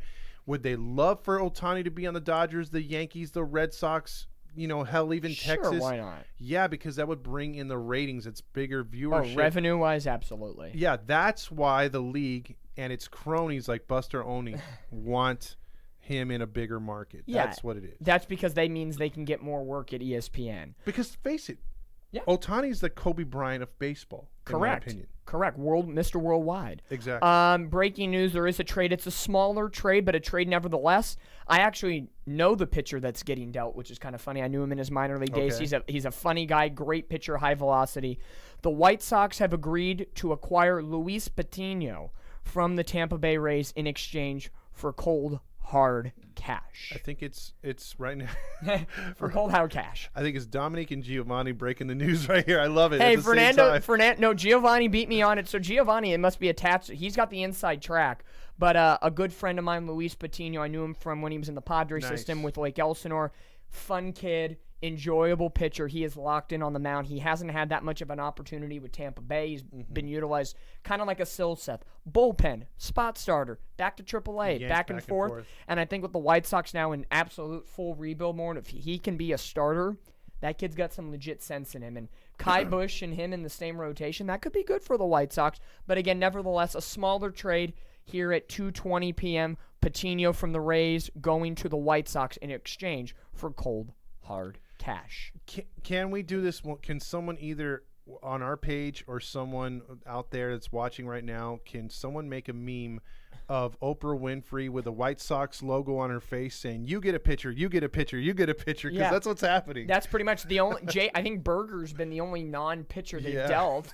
They're just getting rid of everybody. I really do see them sending Cease at some point. They have to. And I think that could be, again, the price is going to drive up, which means Dylan Cease could be a pitcher that gets dealt after the 3 o'clock deadline. Not because you have to do it by 3, but the news doesn't formulate because it's probably multiple prospects and you're worried about cash flow and different situations. Those deals like that happen later. We saw it last year with Raisel Iglesias. It was a money dump that took a little time. And, of course, at the end of the year, we dumped Raisel's contract in exchange for Tucker Davidson, who got DFA'd over the weekend and traded to Kansas City today. So, and he got dumped today. So, essentially, you dumped Raisel for nothing. Yeah. But I think we're okay with it because of who we got now. Of who we got in return and what that meant to save money-wise. Thank you, Atlanta, for taking all that money. Well, yeah, because last year it really sucked because we lost our quote-unquote closer. Yeah. But the thing was, dealing with last year, we weren't really going nowhere. But the fact that Perry restocked, it was supposed to be Quijada and what was it, Estevez this year. Yeah. But now you got Estevez and Lopez. Yeah. And then you got the other guys. I really believe to me, Quijada was too up and down. Yes. Lopez is the right-handed version of what we were hoping Quijada would be, and Ben Joyce. Yep. And then, funny enough, Zach Joyce, Ben's younger brother, comes to the just made organization. his professional debut on Sunday in Inland Empire with the 66ers. Yeah. Where do you think he was throwing? Yeah, around 100 too. He was about 95 plus. Yeah. And with some good lateral fastball slider movement, it was very good to see. It was funny because me and Fernando were joking with him. We're all like, "Hey man, tell Perry to get your brother." He's like, "I'm gonna try, man. I really would like him to be on this team as well because they both played in Tennessee together." Yep. And lo and behold, Look at it worked out. now. Yeah. Look at us. Who would have thought? Not us. Yeah. Looking at it right now through the Twitter. Can we call it Twitterverse anymore? X-verse. It's the X-verse. I woke up this morning to look at Twitter, and it's the big X instead of the blue Tweety bird. Yeah. Happy trade deadline. They traded the blue bird for the X. Who's the X factor out there? Elon Musk. Right now, no new news right now as we approach the 2:30 hour. Yeah, this is where something should start popping. Unless Giovanni wants to put a new, comment. Yeah. Let's ask Giovanni. Yeah, Has Giovanni, anyone been is anything happened right now? Because you know something that we don't know. Because usually Fernando's lightning fast, but I think it might be he's driving. That, and he started off lightning fast. Dude, like Fernando breaks the news quick as hell. Oh, dude. you should have seen him on the podcast, that Catella Chronicle that we did. And David and I were in the middle of finishing a thought on, I don't know if it was Luis Rengifo or something, and all of a sudden, Lucas Giolito was traded from the Chicago, and it was like all gas, no brakes, and I'm sitting there with my mouth open like, holy crap. Yeah. Thank you, Fernando. What a night that was. Fernando, you remember those good moments? Oh, good times, good times. Actually, I re-listened to that episode yesterday. I normally don't listen to our episodes again because I hate the sound of my voice. Me too, yeah. But I did yesterday my voice. because I hate my was voice, like, not your I voice, need to- my voice. Oh, no, I hate my voice. People tell me all the time, man, your voice actually sounds good for a podcast. And I'm like, who paid you to say that? Hey, this is some new news about 18 minutes ago. Not a trade, but a DFA. A veteran infielder, Josh Harrison, has been DFA'd from the Philadelphia Phillies.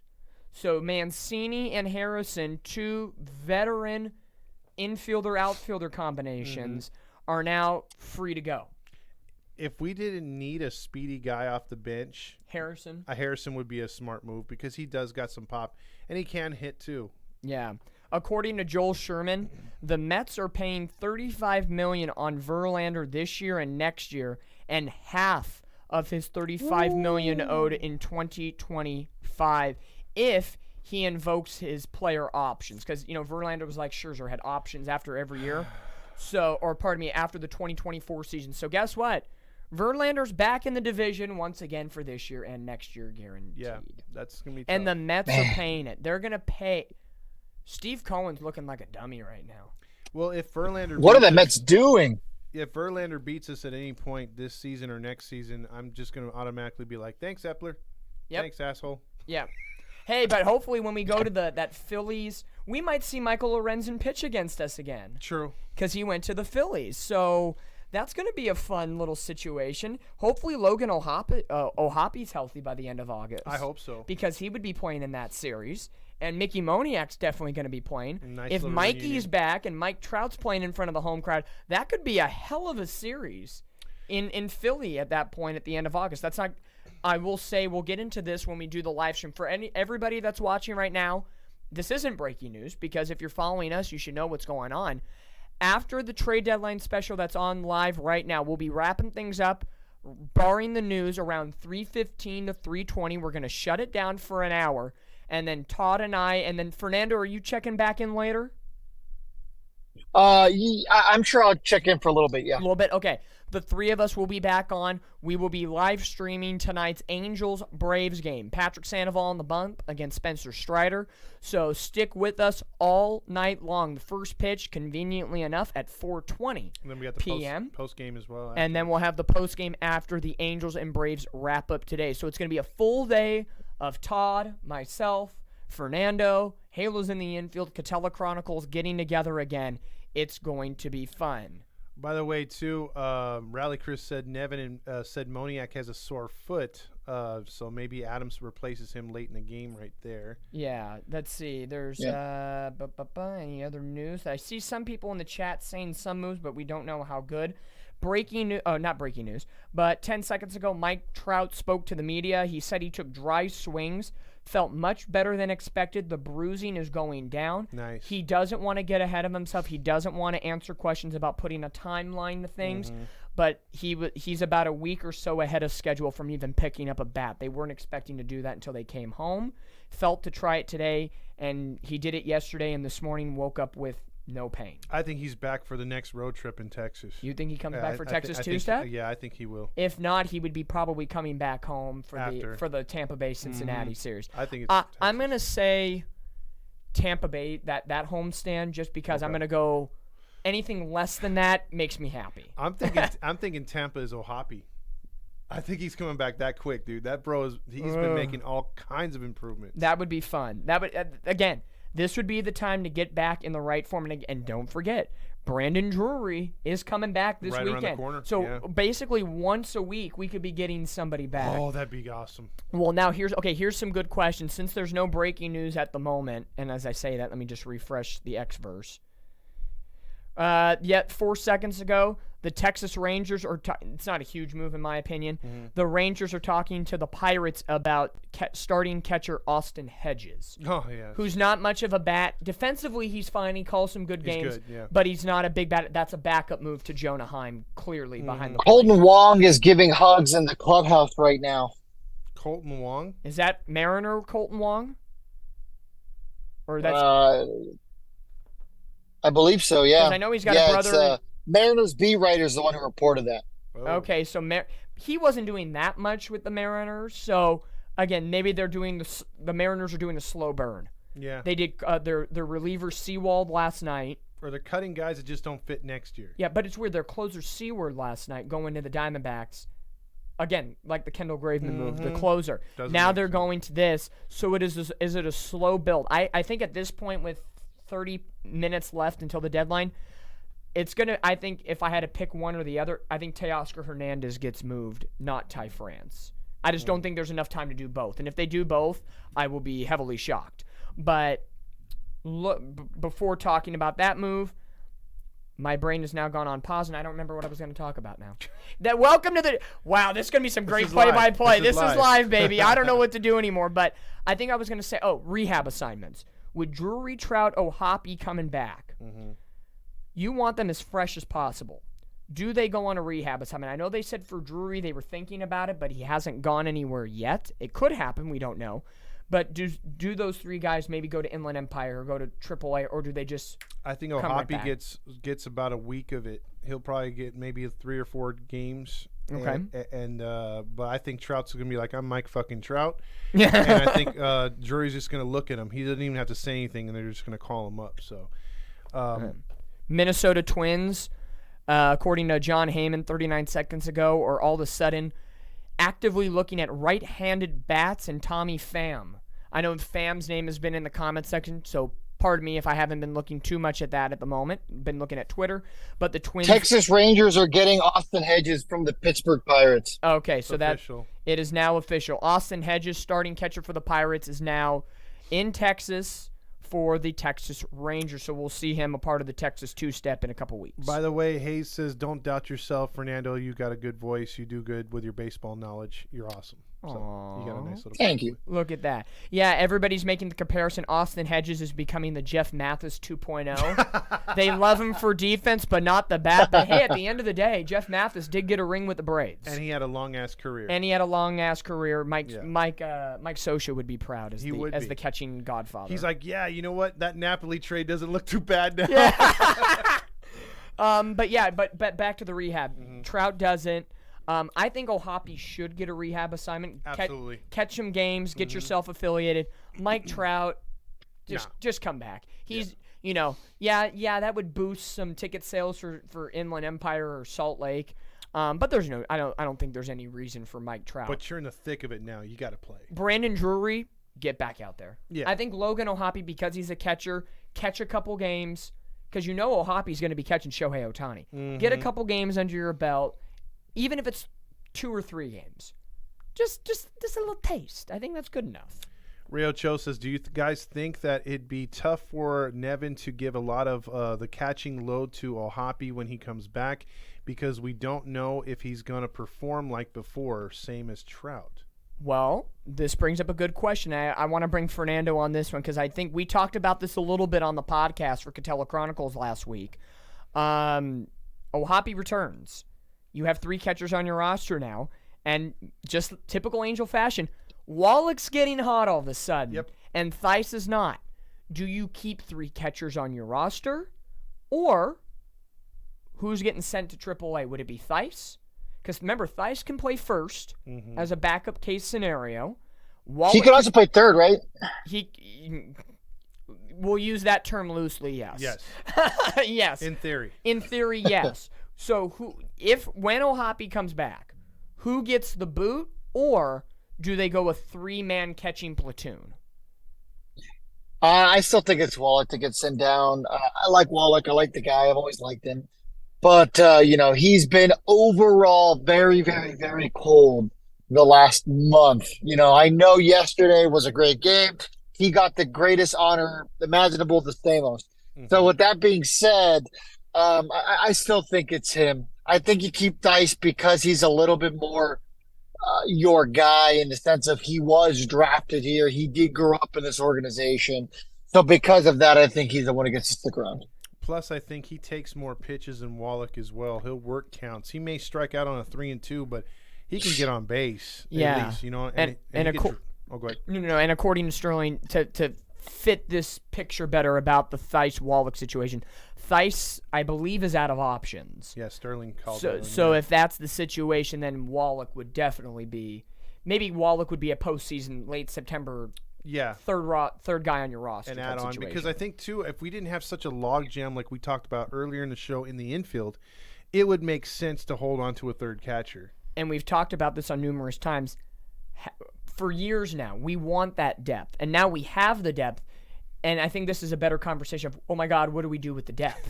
And it's funny. And last year we were the opposite. Give us depth. Like we have nothing. Like we were drowning with no talent. And then this year it went from having too much depth and we were like, whoa, what do we do with all these guys? To, God, we're skinny again on depth. Now we got overabundance again. Imagine right now with all the moves the Angels have made, if Trout wasn't on the IL and Drury wasn't on the IL right now. Yeah. Let's say they've been healthy all year. Okay. Do the Angels make some of the trades that they made? I don't think so. The only trade I could see them making, well, Moustakas and Escobar came about before Drury got hurt and Mike Trout got hurt. I think Moustakas made sense. So Giolito's a pitcher. So basically, really, the Grichuk Crone trade, does that happen? No. No. I know Grichuk happened because Taylor Ward got pounded in the face. Yeah, and all is well, Taylor Ward, we love him. I think the right circumstances, if you want to call it, just happened to that perfect storm. And I don't know if it was the Rockies calling Perry like, hey, we just noticed something. You need something. Hey, let's go back to the well for the second time. Yeah, they're like, I like that last trade. You want to do some more business? It was either Perry or the Rockies GM doing something. It was something at the end of the day they needed to work out here. Trying to reload Twitterverse here at the second. What do you think, Fernando? Do you like the overall depth that we got right now? I don't know, man. Every time I say I like the depth, it just keeps on getting stretched, right? I mean, before the season started, we were like, man, look how good. We'll never have to see Squid in the Angels uniform. And here we are seeing Squid like all the time. It's just like, man, just never ends. I will say this. Are we finally... Oh, by the way, the Rangers trade for Austin Hedges, the only thing that the return was international signing bonus pool money. Wow. Really? So basically a free trade, basically cash considerations. Yeah, the cash cow. According to Joel Sherman 5 seconds ago, Cardinals starting pitcher Jack Flaherty not traded, but the expectation in a trade for Flaherty would be an outfielder such as Dylan Carlson or Tyler O'Neill. The Dodgers want to add starting pitching, and the Braves are now checking in on Flaherty. So they pretty much want either a package deal with some decent prospects in that sense. So it looks like it could be Flaherty and one of those Cardinal outfielders in a trade for a 2-for trade in that sense. So Cardinals at the bottom of the NL Central. I don't know if any of us had the Cardinals at the bottom of the Central this season. No. I didn't think they were going to be that good, but yeah, very interesting situation. Less than 30 minutes to go. another thing that I'm kind of surprised on, I know they've won 8 out of 10. They kind of got themselves out of seller's mode with Chicago because we heard about Bellinger being on the move possibly. We heard about Stroman. I know a lot of Angel fans wanted Marcus Stroman. Some didn't. Like we know James doesn't like Stroman all that much. Stroman over his last 4 games, I heard last night on MLB Network, his ERA is over 8. Wow. So I don't know if the trade talk got to him a little bit, or he's just in a funk. It could have been because prior to that he was like unhittable. I mean, he was really on a tear. So there's a situation for the Cubbies where they could be like the Reds. We're just going to play with what we have, and if we win, great. If we don't, we'll chalk it up to next season at this point. Yeah. I just thought there would be more teams selling. Like the whole, like I know Ohio did some things, and it was funny to hear Syndergaard's remarks. You know, we didn't talk about that yet. He was helping us last night a little bit. He pitched great against. He pitched good enough until they took him out. Well, he got a low liner off the calf. That didn't help. But he was helping us. Dang it. Yeah, I mean, he had them shut out, and he was trying to prove a point that, hey, man, you know, the Dodgers organization was wrong about me. He didn't like some of the things that went on over there. So he talked some shit about the Dodgers. So, again, I'm like, hey, I'm a Syndergaard fan. Yeah. You know, but literally, he was with that team for 4 months and talking shit. I love it. But I'm just surprised that, like, a team like Kansas City was not more active in dealing guys away. We know Chicago's done their thing. Detroit's done their thing a little bit. But Ohio, I thought they would have realized that their window's not really there. You know, it's time to move on from some guys because they could. I mean, that's just such a hot dog water or division, Todd. It's just it's so hard to convince anyone there that they're not contending. The Twins are one game above 500 in first place. The Guardians are one game below 500 in second place, and Detroit. Looking at the standings right now, Detroit is in third place in the AL Central. Okay, whoopee-doo, good for them. They are 47-59. If you don't know, how many games would you think a team 12 games under 500 would be in a division? I'm gonna guess 6 games under for them. Yeah, 6 games back. Okay, 6 games out. 6 games out. Yeah. Detroit entering today's action is 6.5 games out of first place. They are 12 games under 500. They're literally a winning streak away from being back in. They are the NFC South. Yeah. That is absolutely. If they were in the same division as the Baltimore Orioles, who are the best team in the American League at 65-41, they'd be buried. They'd be 18 games out of first place. Yeah. Which is worse than what worse than what the White Sox are in the Central, and the White Sox have depleted half of their starting lineup. And they haven't done anything consistent all year. And speaking of the White Sox, I thought Tim Anderson might have been on the road. Me too. But Robert too. They said this morning Luis Robert was not going anywhere. Okay. He was the one guy that was untouchable. But Anderson having a down year, so maybe teams just don't want to take a chance. I'll tell you one thing, though, real quick. If the Angels were in the Central, bro, we'd be sitting on like a 4-game lead right now. Pretty comfortable. Oh my God, man. It'd be like, yeah, man, we got this division. We're okay. But don't tell me if you're not the Yankees or the Red Sox, 10 games out of first and in last, but you're still 5 games above 500. You're not pissed off. You're not pissed off. You're just wondering what the hell's happened to your season. Like, what's going on Like, here? what did we deserve to be this way? Like, because I'm used to those two teams making, pretty good moves. And that's why I said until the deadline is over, I don't put anything past Boston or the Yankees. Yeah. And the Yankees, I know, have not been the Yankees of the early 2000s and 2010s. We trade, we buy. They've been more reserve and conservative in that sense. Develop them a little bit more. Develop a little bit more, but that hasn't worked for them either. No. Hot take, not so much of a hot take because I think a lot of people feel this way.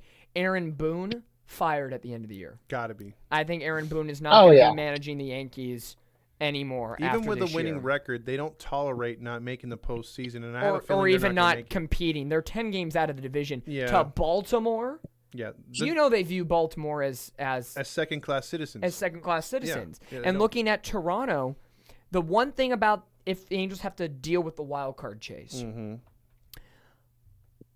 Toronto is 7-21 against teams in their own division. which is crazy. This is crazy. So You think they'd be buried right now? So I'm going to take a look at Toronto's schedule the remainder of the season. I hope they play the division a lot If more. they play the division a lot, because the Angels do all the time. Looking at the Toronto Blue Jays calendar the rest of August, they play Baltimore today and Boston over the weekend. Mm-hmm. Then they got Cleveland, Cubs, Phillies, Reds, Orioles, Cleveland Nationals. Okay, nothing much. Rockies, A's, Royals, Texas, Boston, Yankees, Tampa to end the year. Oh. So at the end of the year, from September 15th to the final day on October 1st, Toronto's got Boston, Yankees, Rays.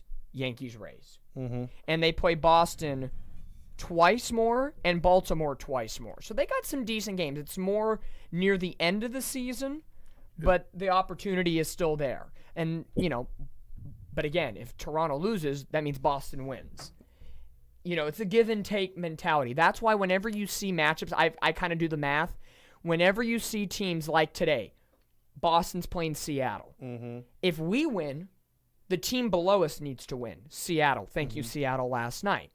If we lose, it sucks that Seattle wins, but they almost need to cancel each other out. Like if we lose, Seattle needs to win so we don't lose ground, but then tomorrow we need to win and Boston needs to win. It's like you need the both to happen if you lose. But if you win, you don't care. You're hoping that these teams will get on a losing streak, at least a couple of them where they're not playing each other, where they flip-flop, like you said. Correct. And they start playing other teams either out of the league, out of their own league or out of their division, and they start dropping some games. We could start picking up games and separating ourselves because right now it's a logjam right there too. Breaking news over the last 5 seconds. John Paul Morosi from MLB Network. Mets are active in trade negotiations on multiple players.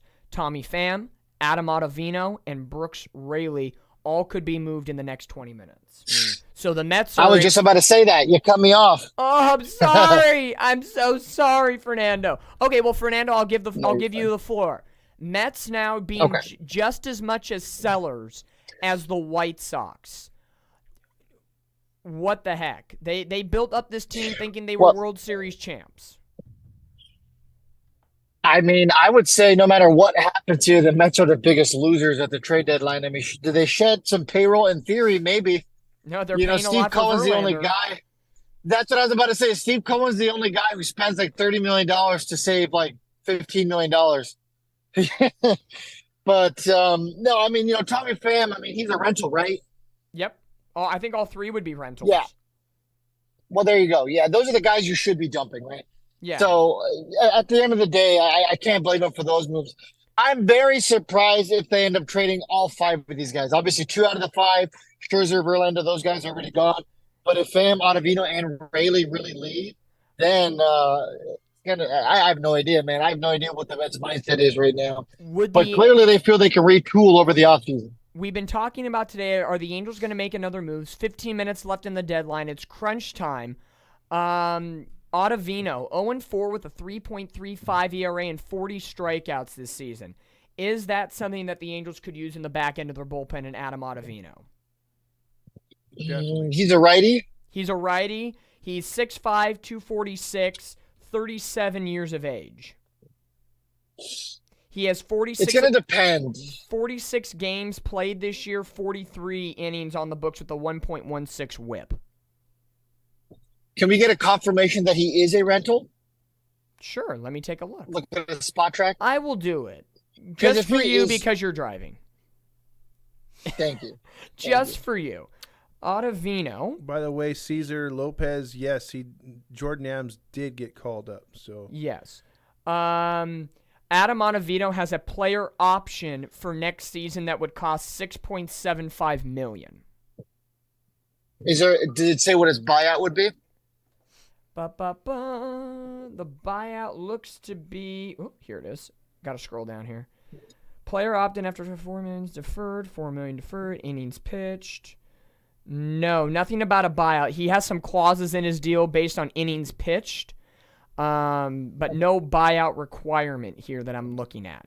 My guess... Okay. Yeah, his adjusted salary would be $2.75 million, so my guess probably the buyout would be probably half of 6, or probably like maybe $3 million. Taking a shot in the dark. Real quick. Okay, so with all that, it's going to depend.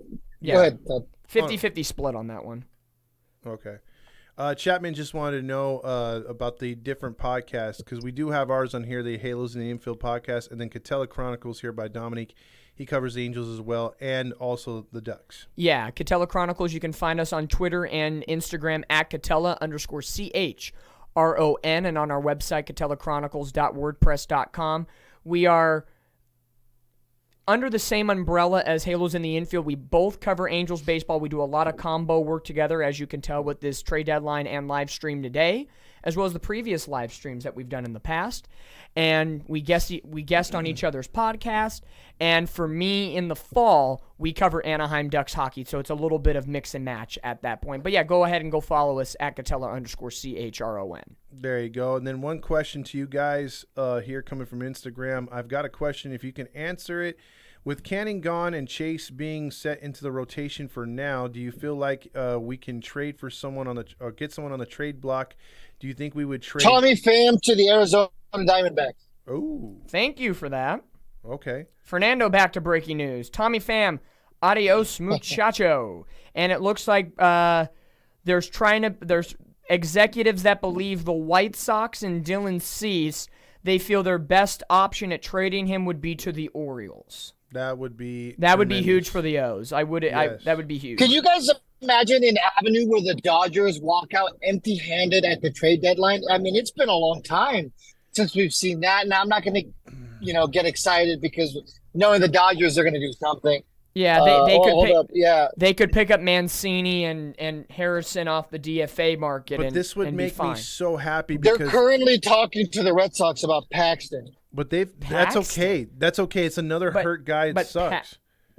Boston's in this. Why would you? I know Paxton's not great, but you're gonna gut more of your. It's an upside down year this year. That's weird. Seriously, I mean, just look at that division. That's according to Ken Rosenthal. But this is the best thing, though. Like the only thing better would be that the Dodgers don't get Ohtani. Ohtani either stays or goes somewhere else.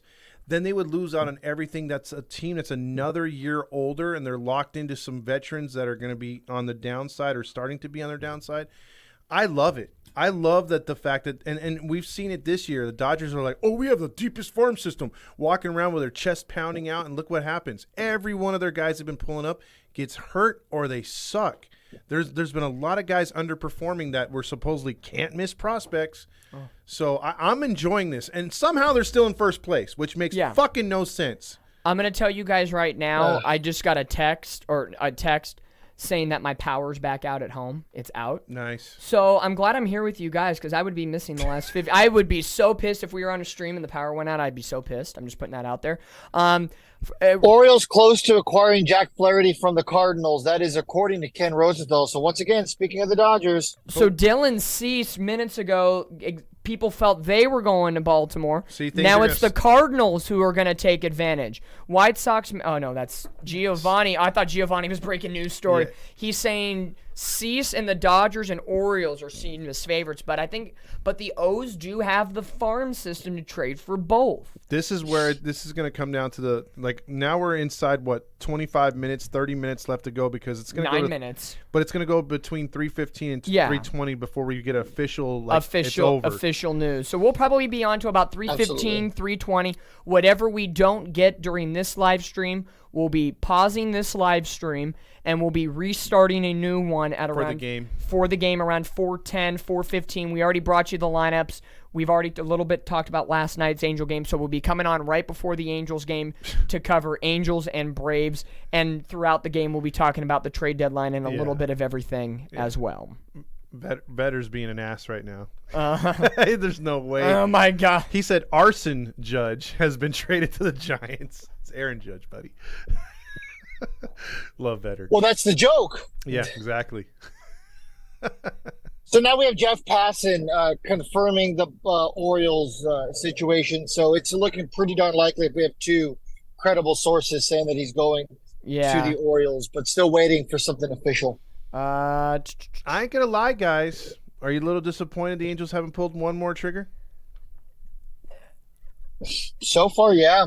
It's been honestly a very quiet trade deadline the last hour. This is not what I thought. We were like drowning. Yeah, we were drowning. Hey, If there were 20 people in a pool, I threw one floaty in there, baby. You remember that one last year. I still think that we need to go back to last year and the year before and get our reactions with certain trades because those were awesome. Yeah. I mean, our reactions on this page have been awesome over the last couple Breaking years. news to the Angels. It's not a trade, but injury news. According to Phil Nevin, Jose Suarez's rehab has been shut down due to more shoulder soreness. See, I was right. I told you, comeback player of the year. What did I tell you? You all laughed at me. I said, this guy's going to be the most improved pitcher on the Angels staff. He's going to win like double-digit games. And you all laughed at me. See, I get the last laugh. Phil Nevin said they're not concerned it'll keep him out much longer, but it is a setback.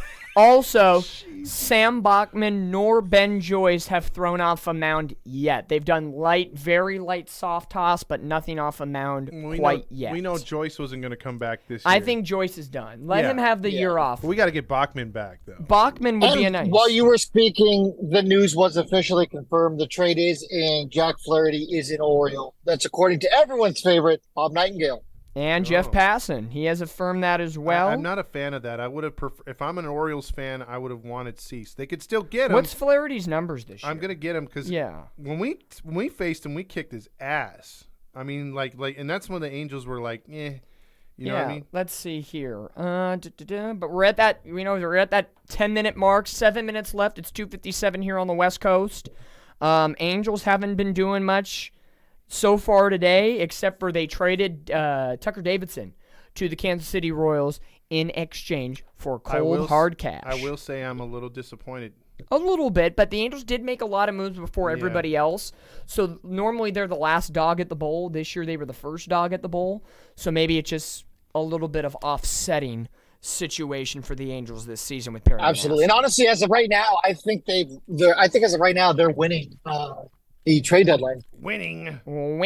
No, how dare you? Houston is winning because they got Verlander back. What are you talking about? They got Kate Upton back. They got Kate Upton back. Flaherty started 20 games for the Cardinals. He's 7-6 with a 4.43 ERA.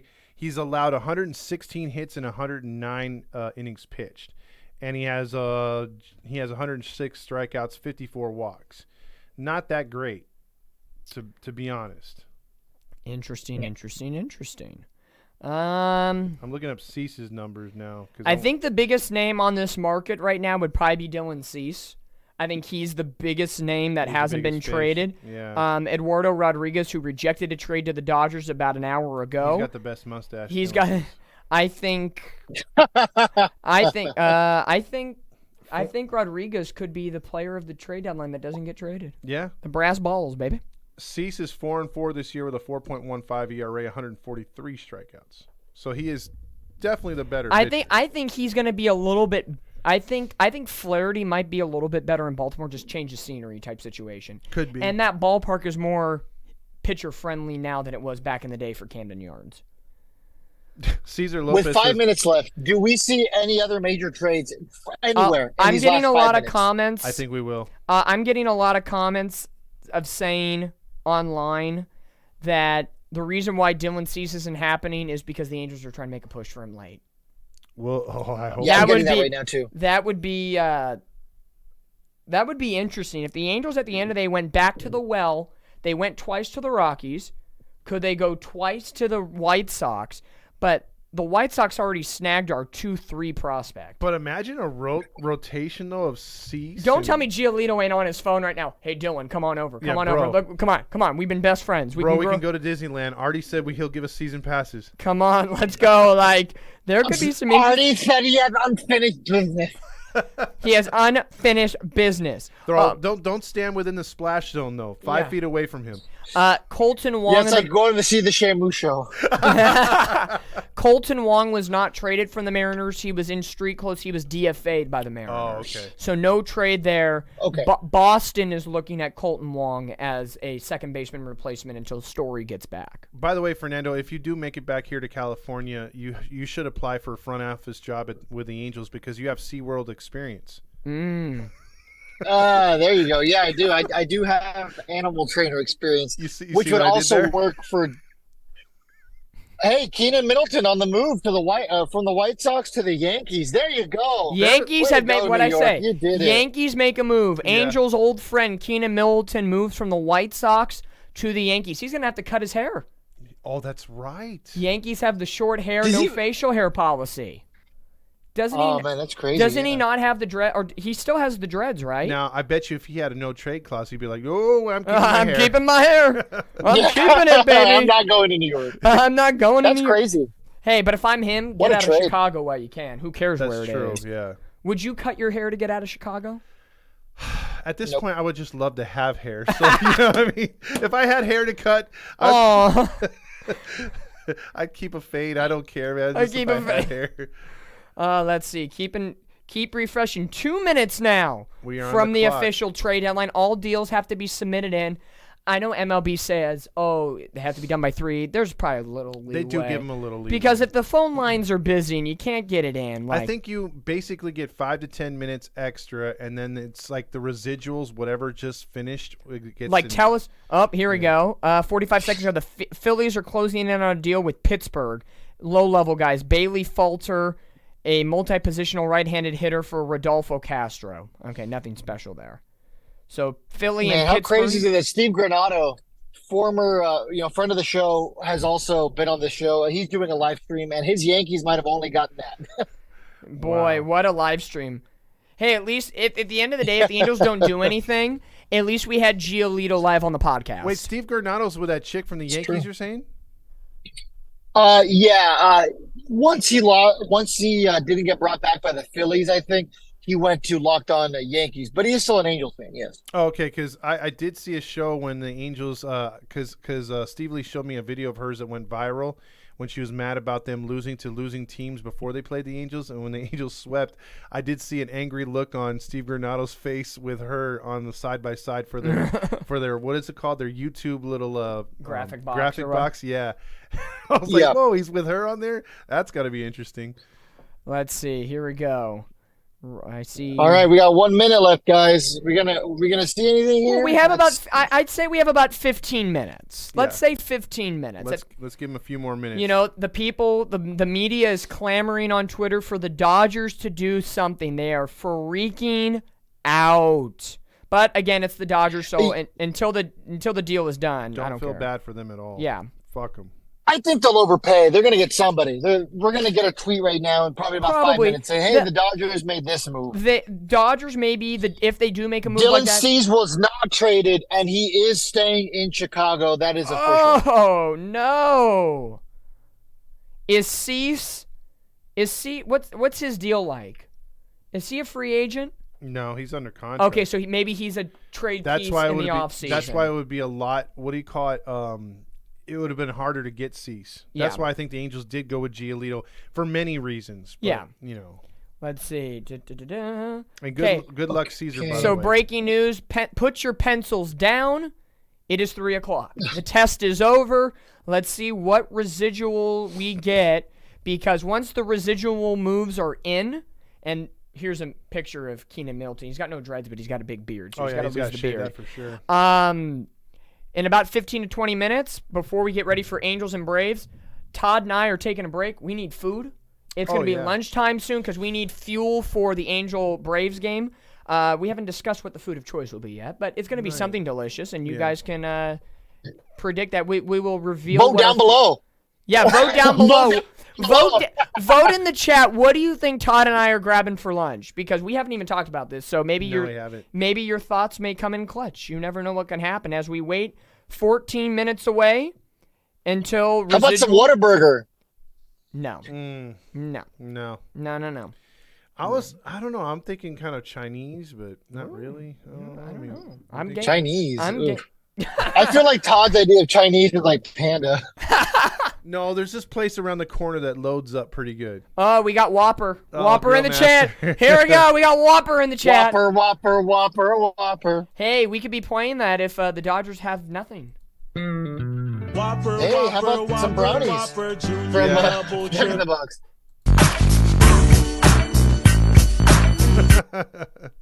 Or if we have an accident. Accident. Or injury, call Jacob Yeah, and right. Ronnie. I always Call hate that Jacob. tweet when it comes out. Pencils down. Pencils down.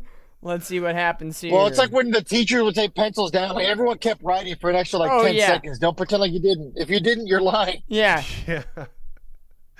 Not Hayden Moore says nachos. Nacho. We gotta get some helmet nachos, dude, for sure. Maybe we'll get the Okay, so assuming Snoop Dogg Munchie Meal. Thai food sounds good. There's a Thai place right around the corner. Ooh, Thai food. the Angels truly did make no deals besides the Tucker Davidson thing, which it's looking very likely that is the case and that we were wrong. Do you change your grades that you gave Perry at all, or are we still sticking? What did Todd say? Eduardo. Okay, I just saw the Erod thing. Nope, nothing else. Are we sticking with our trade I said like a B plus. or with our grades? Okay, cool. You're sticking with that. I'm sticking with B minus. I would go from a B to like whatever's in between a B minus to a B. Like if I gave this team an 86%, I dropped it to maybe like an 84. Yeah. Like just because you wanted just a little extra sprinkles on the ice cream sundae, and you're not getting sprinkles, but you still have the cherry on top. I tell you one thing, we would have legit sellouts for the next homestand if we pulled in a Cease type pitcher to have 4 like big headed pitchers now that can come out of the rotation along with that bullpen, and it just would have turned into something where it would revitalize the Angels fan base, because knowing we're getting Trout, O'Hoppe, and Drury back, dude, that would have made the difference in my opinion. I would be like, hey, we're definitely in on the division now. I'd be talking about it like this. I'd be like, oh, go Angels. Let's go. Hayes checks in and says, get in and out. In and out. Potentially. That in and out could be a... I'm just not sold on their fries, bro. I know. The last time I went to Dominic Leone is an Angel. That's right. Dominic Leone of the Mets is an angel. The Angels did make a trade. Here we go. Breaking news. See, that's why we stay on. This is why we stay on. Here we go. Dominic Leone. Mets have traded reliever Dominic Leone. Dang, he doesn't spell it with a K like me. That's rude. Has been traded to the Angels according to The Athletic. Dominic Leone. Dominic. Last name Leone. Leone. Let's take a look at Dominic Leone. Another breaking news. Minnesota Twins make no trades. So the AL Central is going to be a shit mess. Well, why would you make a trade if you're in that division? You don't have to, literally. No, you don't, but let's see. Dominic Leone is now an Angel. He's a white boy. Oh. He's a white boy. Is he a starter? He is. What the heck? Oh, here he is, right here. He's pitched in 31 games, a 1-3 record, a 4.40 ERA, and 30 2/3 innings pitched this season for the New York Mets. How many innings? 30. Oh, that was his last 5 games here. 31 games, 30 2/3 innings pitched. He's 31 years old. Another strikeout pitcher, though. 33 strikeouts and 30 innings pitched. So strikeout per inning, not bad. His ERA is high. I'm going to look at his splits by month to see if one game, killed his ERA. One thing I do like, too, low on the walks. He's been better in July. Yeah. He didn't pitch in April. In May, he, in 10 appearances, had a 4.91 ERA. In 11 appearances in June, a 5.4 ERA. But in July, 10 appearances, a 2.25 ERA. And looking at his game logs. Right-handed pitcher. Righty. I think that's maybe signaling Bachman and Joyce might be put on the shelf a little bit. Yep. So far, Rodriguez did stay with the Tigers for whatever that's worth. Good for him. He has some balls. Yeah, hell yeah. I do want his jersey now. Good for him. Awesome. For the new Angel reliever, Dominic Leone. He's slowly morphing into my favorite player, sharing my name in a way. Yeah. He's given up 2 earned runs this entire month. 1 on July 14th against the Dodgers, and 1 earned run against the Boston Red Sox on the 23rd. He's only pitched 8 innings, though, which is equivalent to 1, 2, 3, 4, 5, 6, 7, 8, 9, 10 appearances in July. So for what it's worth, he pitches for the Mets mostly. He's had a couple of a third of an inning performances, one inning at max. He's not a multi-inning guy. Interesting. Yeah, overall, even though his ERA is high, he's given up no more than 2 earned runs in an outing this year, except for 1 outing on June 21st in Houston where he gave up 4 runs. So even though his ERA in May and June were high, They're high because he gave up runs in limited time. Like, for example, May. He gave up 6 earned runs, which isn't horrible, but he only pitched 11 innings. So, again, you have to adjust the numbers a little bit. So, if he had more innings out of the pen, I would say his ERA maybe would be like a mid to upper 3. Yeah. So, not horrible at the end of the day. My guess, that's probably maybe low-level cash considerations. I don't foresee that being a big... The Mets are sellers anyway, so... he has a 4-seam fastball, cutter, and a slider. There you have it. So, we'll take a look at his salary now. Is he a full-on rental? He's getting paid $1.5 million this year. So my guess he is a restricted free agent. His base salary is $750,000. Yeah. So to me, that's one prospect or cash considerations. That's nothing special for the Angels. So they do make a move. So how do we feel about this move at the end of the day? It's not flashy. Yeah. I mean, the big fish was actually brought in, what do you call it, with Giolito. That was a smart move. Yeah. And then obviously getting Lopez, the 2 big fish right there, because Lopez is, we see the potential with him. But the Moustakas one's good. Obviously, that's panned out. Leadership and a good hitter. CJ Cron and now Grichuk, good hitters, or at least consistent hitters, guys who get on base. And then you add this guy today that's going to help, another arm for the bullpen that's been, The Mets fan base is saying Dominic Leone is awful, but I hate to say this about any other fans about the Angels, but the Mets fans are notorious for talking like that. Well, yeah. They talk shit about Noah Syndergaard. They talk anybody that leaves them, they're just awful. Well, maybe they're better without you. Jeremiah Jackson to the Mets? No, you did not give Jeremiah. That would be such an overpay. That There's would be no an way. overpay. There's no way on God's green earth. Well, Giovanni and I'm not. Joe Stewart. Yep. The Mets traded Dominic, according to Joel Sherman 1 minute ago. The Mets have traded Dominic Leone to the Angels for Jeremiah Jackson. That's a fucking horrible ass trade. I don't mind trading Jackson, but Jeremiah Jackson no. What? I would say that. Okay, I would say this: Dominic Leone has to be part 2. There has to be a second player. Like, there would have to be for Jeremiah No. That's a horrible trade. Oh wait, no, I'm sorry. That's not Jeremiah. They have it as Jermaine Jackson. Hold on a second. They're not spelling his name right. So, does he have a brother that we don't know about? Does Jeremiah have a brother named Jermaine? No. But so I think maybe I Joel haven't seen Sherman anything misspelled like that yet. I only saw it from Joel Sherman.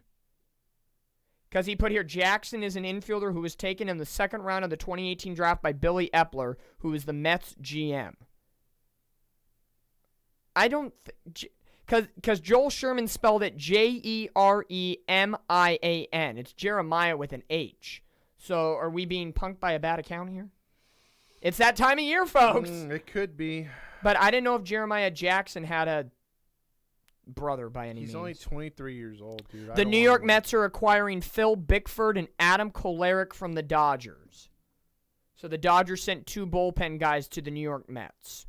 To freaking compensate what they've lost. To compensate what they lost. Interesting. Josh Bell. So as of right now, the Dodgers did not make a single move. No. Well, today. Wait, Josh Bell's going back to the Pirates? No, to the Marlins. Oh, to the Marlins. Josh Bell's going to the Marlins, yeah. That's a good move. That's a good move. They needed offense. They need offensive first base. He wasn't doing anything with the Nationals, so bye-bye. Is it confirmed with I'm Jeremiah sorry. Jackson? Oh, wait.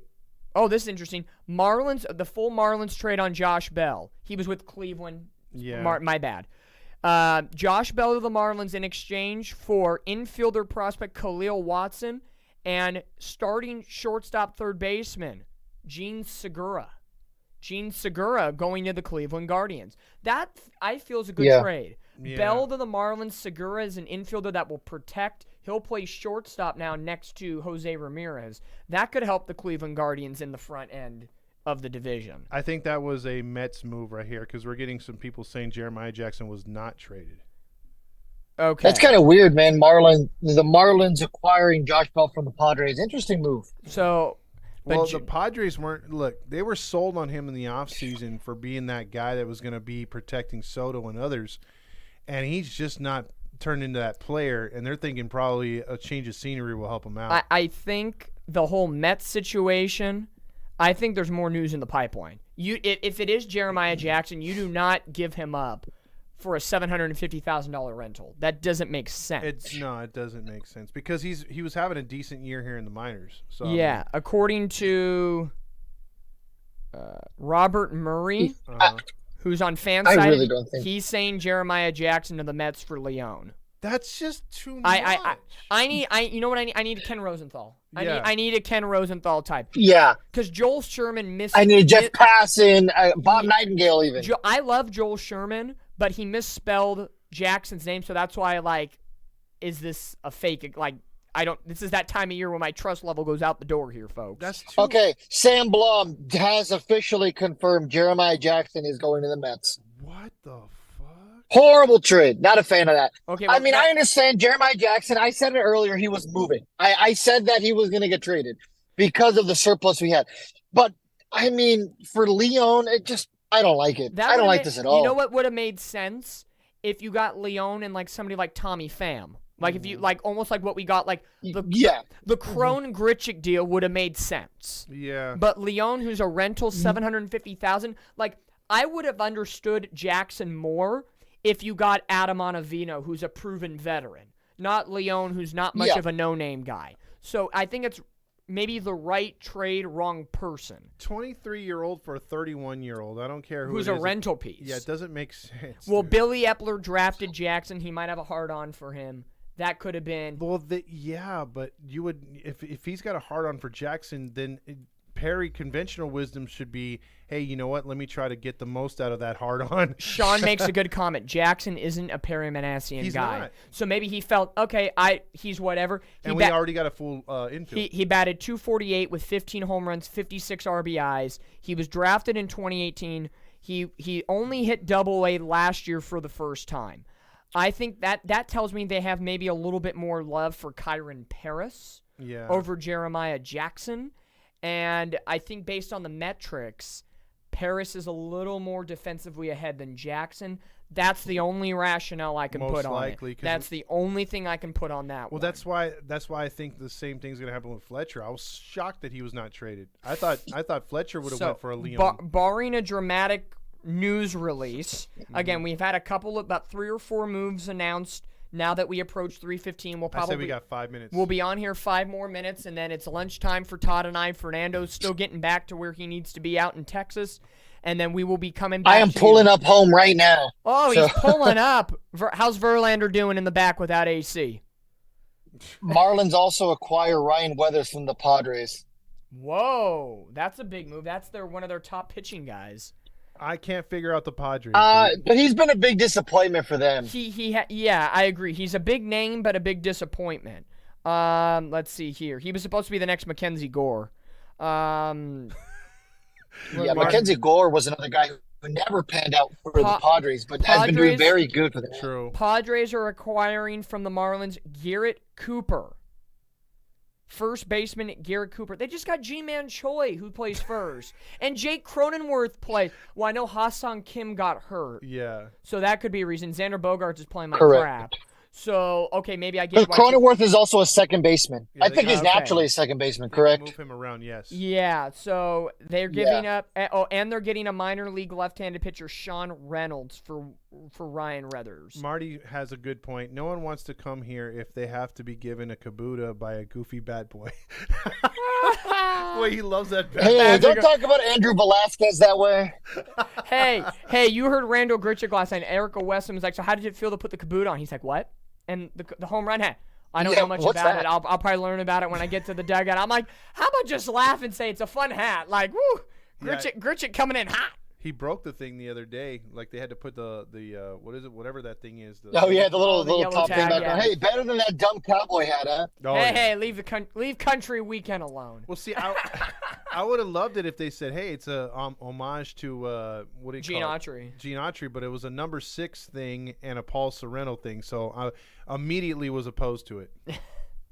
Let's Well, see Max Air Jordan claims it was a him thing, so No, you know. Yeah, for the Josh Bell move. you mean the? We won't even get into that one. The Josh Bell move for the Marlins and Guardians, the reason why they sent Josh Bell out because they acquired yesterday for the Savali trade a prospective first baseman, Kyle Manzardo. So they felt that they could get rid of Josh Bell. For those that are keeping track on the good Ohio team. 3 more minutes before we check off here on the broadcast for the trade deadline special. Thanks for coming on with us. It just wasn't as exciting. No, I mean we had a few moments here and there, and we've appreciated all the. Dodgers made a move. What'd they do? The Dodgers have acquired. Reliever or starter reliever Ryan Yarborough from the Kansas City Royals. That's not a big. That's not anything. Who? And they gave up Who? Ryan Yarborough. Okay. Yeah, He's good not that maybe great. 3 years ago in Tampa. Hey, a lot of people are saying, why didn't the Dodgers go after Zach Greinke? Well, maybe because he's 1-11 with an over 4 ERA, folks. Come on, folks. He's toast. He's done. Yeah, he's been done. He is done. Ryan Yarborough. He's cooked. You want some stats? He's 4-5 with a 4.24 ERA out of the pen with 29 punch-outs and a 1.2 whip. I like that move for the Dodgers.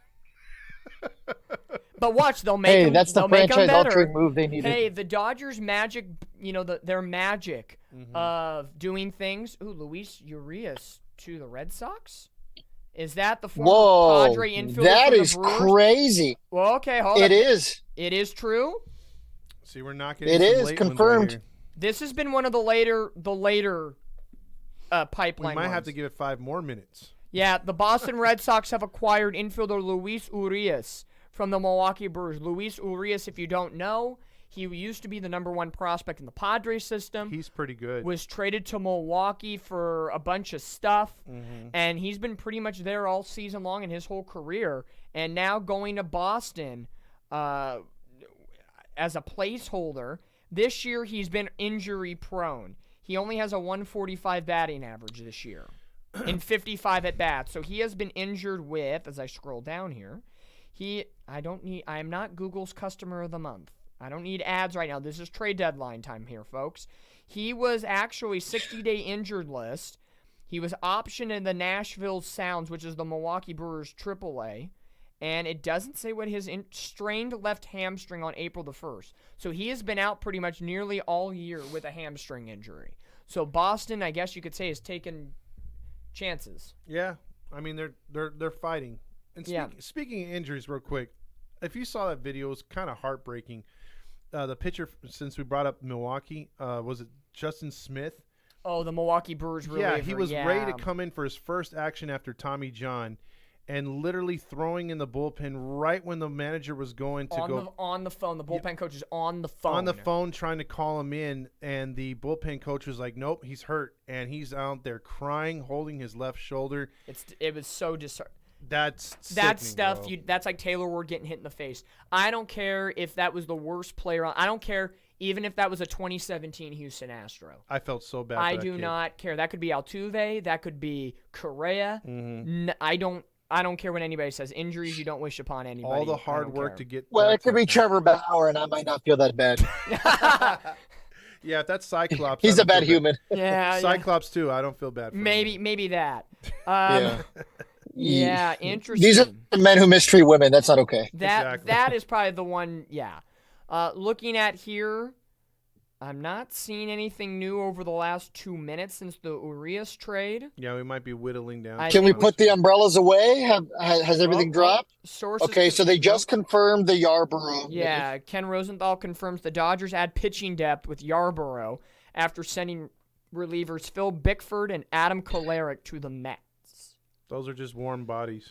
Warm bodies. Way to go, Dodgers. For a body that's on the ventilator.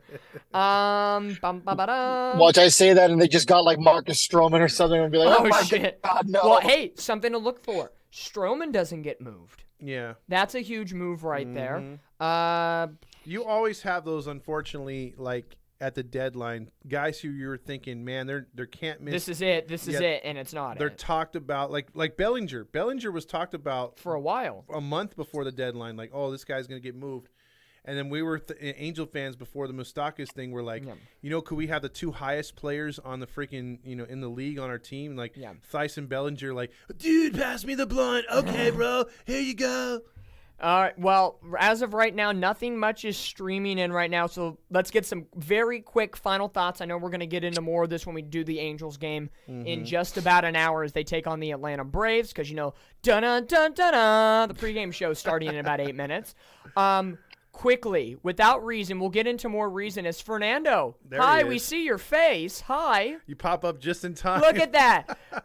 With Fernando checking on in. Final thoughts. In the driveway now. Final thoughts, and this is going to be quick. No explanations or very minimal explanations. We'll get into this more in the play-by-play live stream. Winners and losers from this trade deadline from what we know right now. We're counting everything, right? So for the Angels, we're counting all the way back to the Escobar trade. Yep, everything. I'm going to say the Angels are a winner because they went all in with these moves. Now, we're going to talk about these overpays, I'm sure, during the live stream. Definitely an overpay today, a massive overpay today. We all agreed that the Angels were going to make a move for a final bullpen piece. They did that. I'm not happy with how much they gave up for, Giolito and for, Lopez and now Leon. But like I said earlier, hey, you go all in. We have a sense of direction now. I still think we're winners. We got the biggest arm available this trade deadline. Okay. And Giolito. Okay. Angels winners. Who's your quick loser? And another one, San Diego Padres acquired right-hander reliever Scott Barlow from the Kansas City Royals. Boring. Is that breaking news? Yeah, we haven't said that yet. No. Well, yeah, it's breaking news, yes, but it's not breaking news. But who would be Nobody cares. who would be your bad loser? I mean, it has to be the Dodgers, right? I mean, yeah, cool. They got Kike Hernandez. He did his cute little dance, like He hugged Justin like him getting his first paycheck shower. working at McDonald's. Woo, yeah, exactly. It's got to be the Dodgers, right? I mean, they had the opportunity to get the second biggest pitcher available, and because he wanted to stay closer to his family on the East Coast, is what he told the media. That was Rodriguez's. He declined the trade. All right. So you got Angels winning, Dodgers losing. Todd, quick up. What do you think? Winner and loser? I would have to say a winner would be the Angels. Not the top one out of the trade deadline. I think there's some teams that did some other stuff, but I have 2 losers, man. Go for it. I mean, obviously the Mets are the no-brainer ones, but I think 2 loser teams are the Giants and the Twins. Yep. Twins are sitting there in a shitty-ass division. You could do anything, and you're automatically better than anyone else in that division. They didn't do anything. Mm-hmm. And then the Giants are right within striking distance of the division and did squat. Yeah. So Arizona did more than the Giants. Yes, that's disappointing. I agree with all of you. I'm going to go a little different here. I think the Angels are in contention of being a top 3 winner, but we'll be a little biased here and say the Angels are the winners. I will say probably a second winner to go off base a little bit. I will give winners to Baltimore. I know Flaherty isn't sexy, but Baltimore's rolling at this point. They needed something in their rotation. He brings veteran presence. I think Baltimore is still going to – I think they are going to win that division. Yeah. A loser for me is from the exact same division, New York Yankees. Mm-hmm. What did they do? They're 10 games below the Orioles in the division. They didn't get a bat. They didn't fix their pitching rotation. I think they're going to be firing their manager. Cashman's kind of in a sense of shock right now, and this has been kind of the new school Yankees of not doing too much at deadlines lately. I would give the Yankees the Mets are a no-doubter. Chicago. The White Sox I'm not going to give losers because this is just a rebuild of the studs for them, so this is expected. Mm-hmm. So I will say Mets and Yankees. The state of New York is a loser today. Yeah, I think the Yankees need to rethink their future. I think they really need to go away from the let's just get the most sexy guy. Yeah, they're the Yankees, but I think you want a winner. I think the between the Blue Jays and Orioles about how to rebuild an organization, they should have taught the freaking – if they hadn't learned their lessons from Tampa Bay all these years, they should have learned their lesson, them and Boston. And I think maybe this is the tide finally turning to where they have to be like, hey, let's clean out. Cashman's been here for a long time. Cashman's got to go. Let's get a new philosophy. Yeah. Oh, Phil Nevin could go back and be a GM. Take him. Take him. Get him out of here now. Fuck him. Oh boy. Him and Velasquez, take them together. Take them And then together. Bobby Valentine. Yeah, he could be the next Burger King manager. Yes. There we go. Well, They could combine forces and go manage a Jersey Mike's or something. Oh, okay. Move up the subs. move up to subs. Well, from the looks of it here, that looks like the last moves are done. If anything we're else done. happens, we'll go over all of the trade deadline when we get to the Angels and Braves game in just about an hour. Fernando's going to take a quick break. He's going to get out of his car so his butt is not numb anymore. I got some Jack in the Box. Oh, there we he's go. already Is it a prepared. munchie meal? No, I didn't want to pay the extra $2 fee because it's not 9 o'clock here. It's 5:27 in Texas. Okay. Well, Can you imagine paying $16 for a brownie? Oh, for sure. Hey, I bet you I would. 'cause I would love buy a brownies. brownie. Well, Fernando's Yeah. back home. Hey, do you guys think he'd want to sit here in my lap in the studio? No, Gooby, he wouldn't. Fernando's home. He's got his Jack in the Box. We're going to sign off. Todd and I are going to rush to get some food. We're going to bring it back to the studio, and we will tell you what we have when we come back after these messages on the Halos in the Infield YouTube There page. you go. We all wave and say goodbye. Thanks for tuning in to the trade deadline, and Yeah. let's get ready for some Angels baseball in See you under guys an hour. later. Let's go. Let's take it away.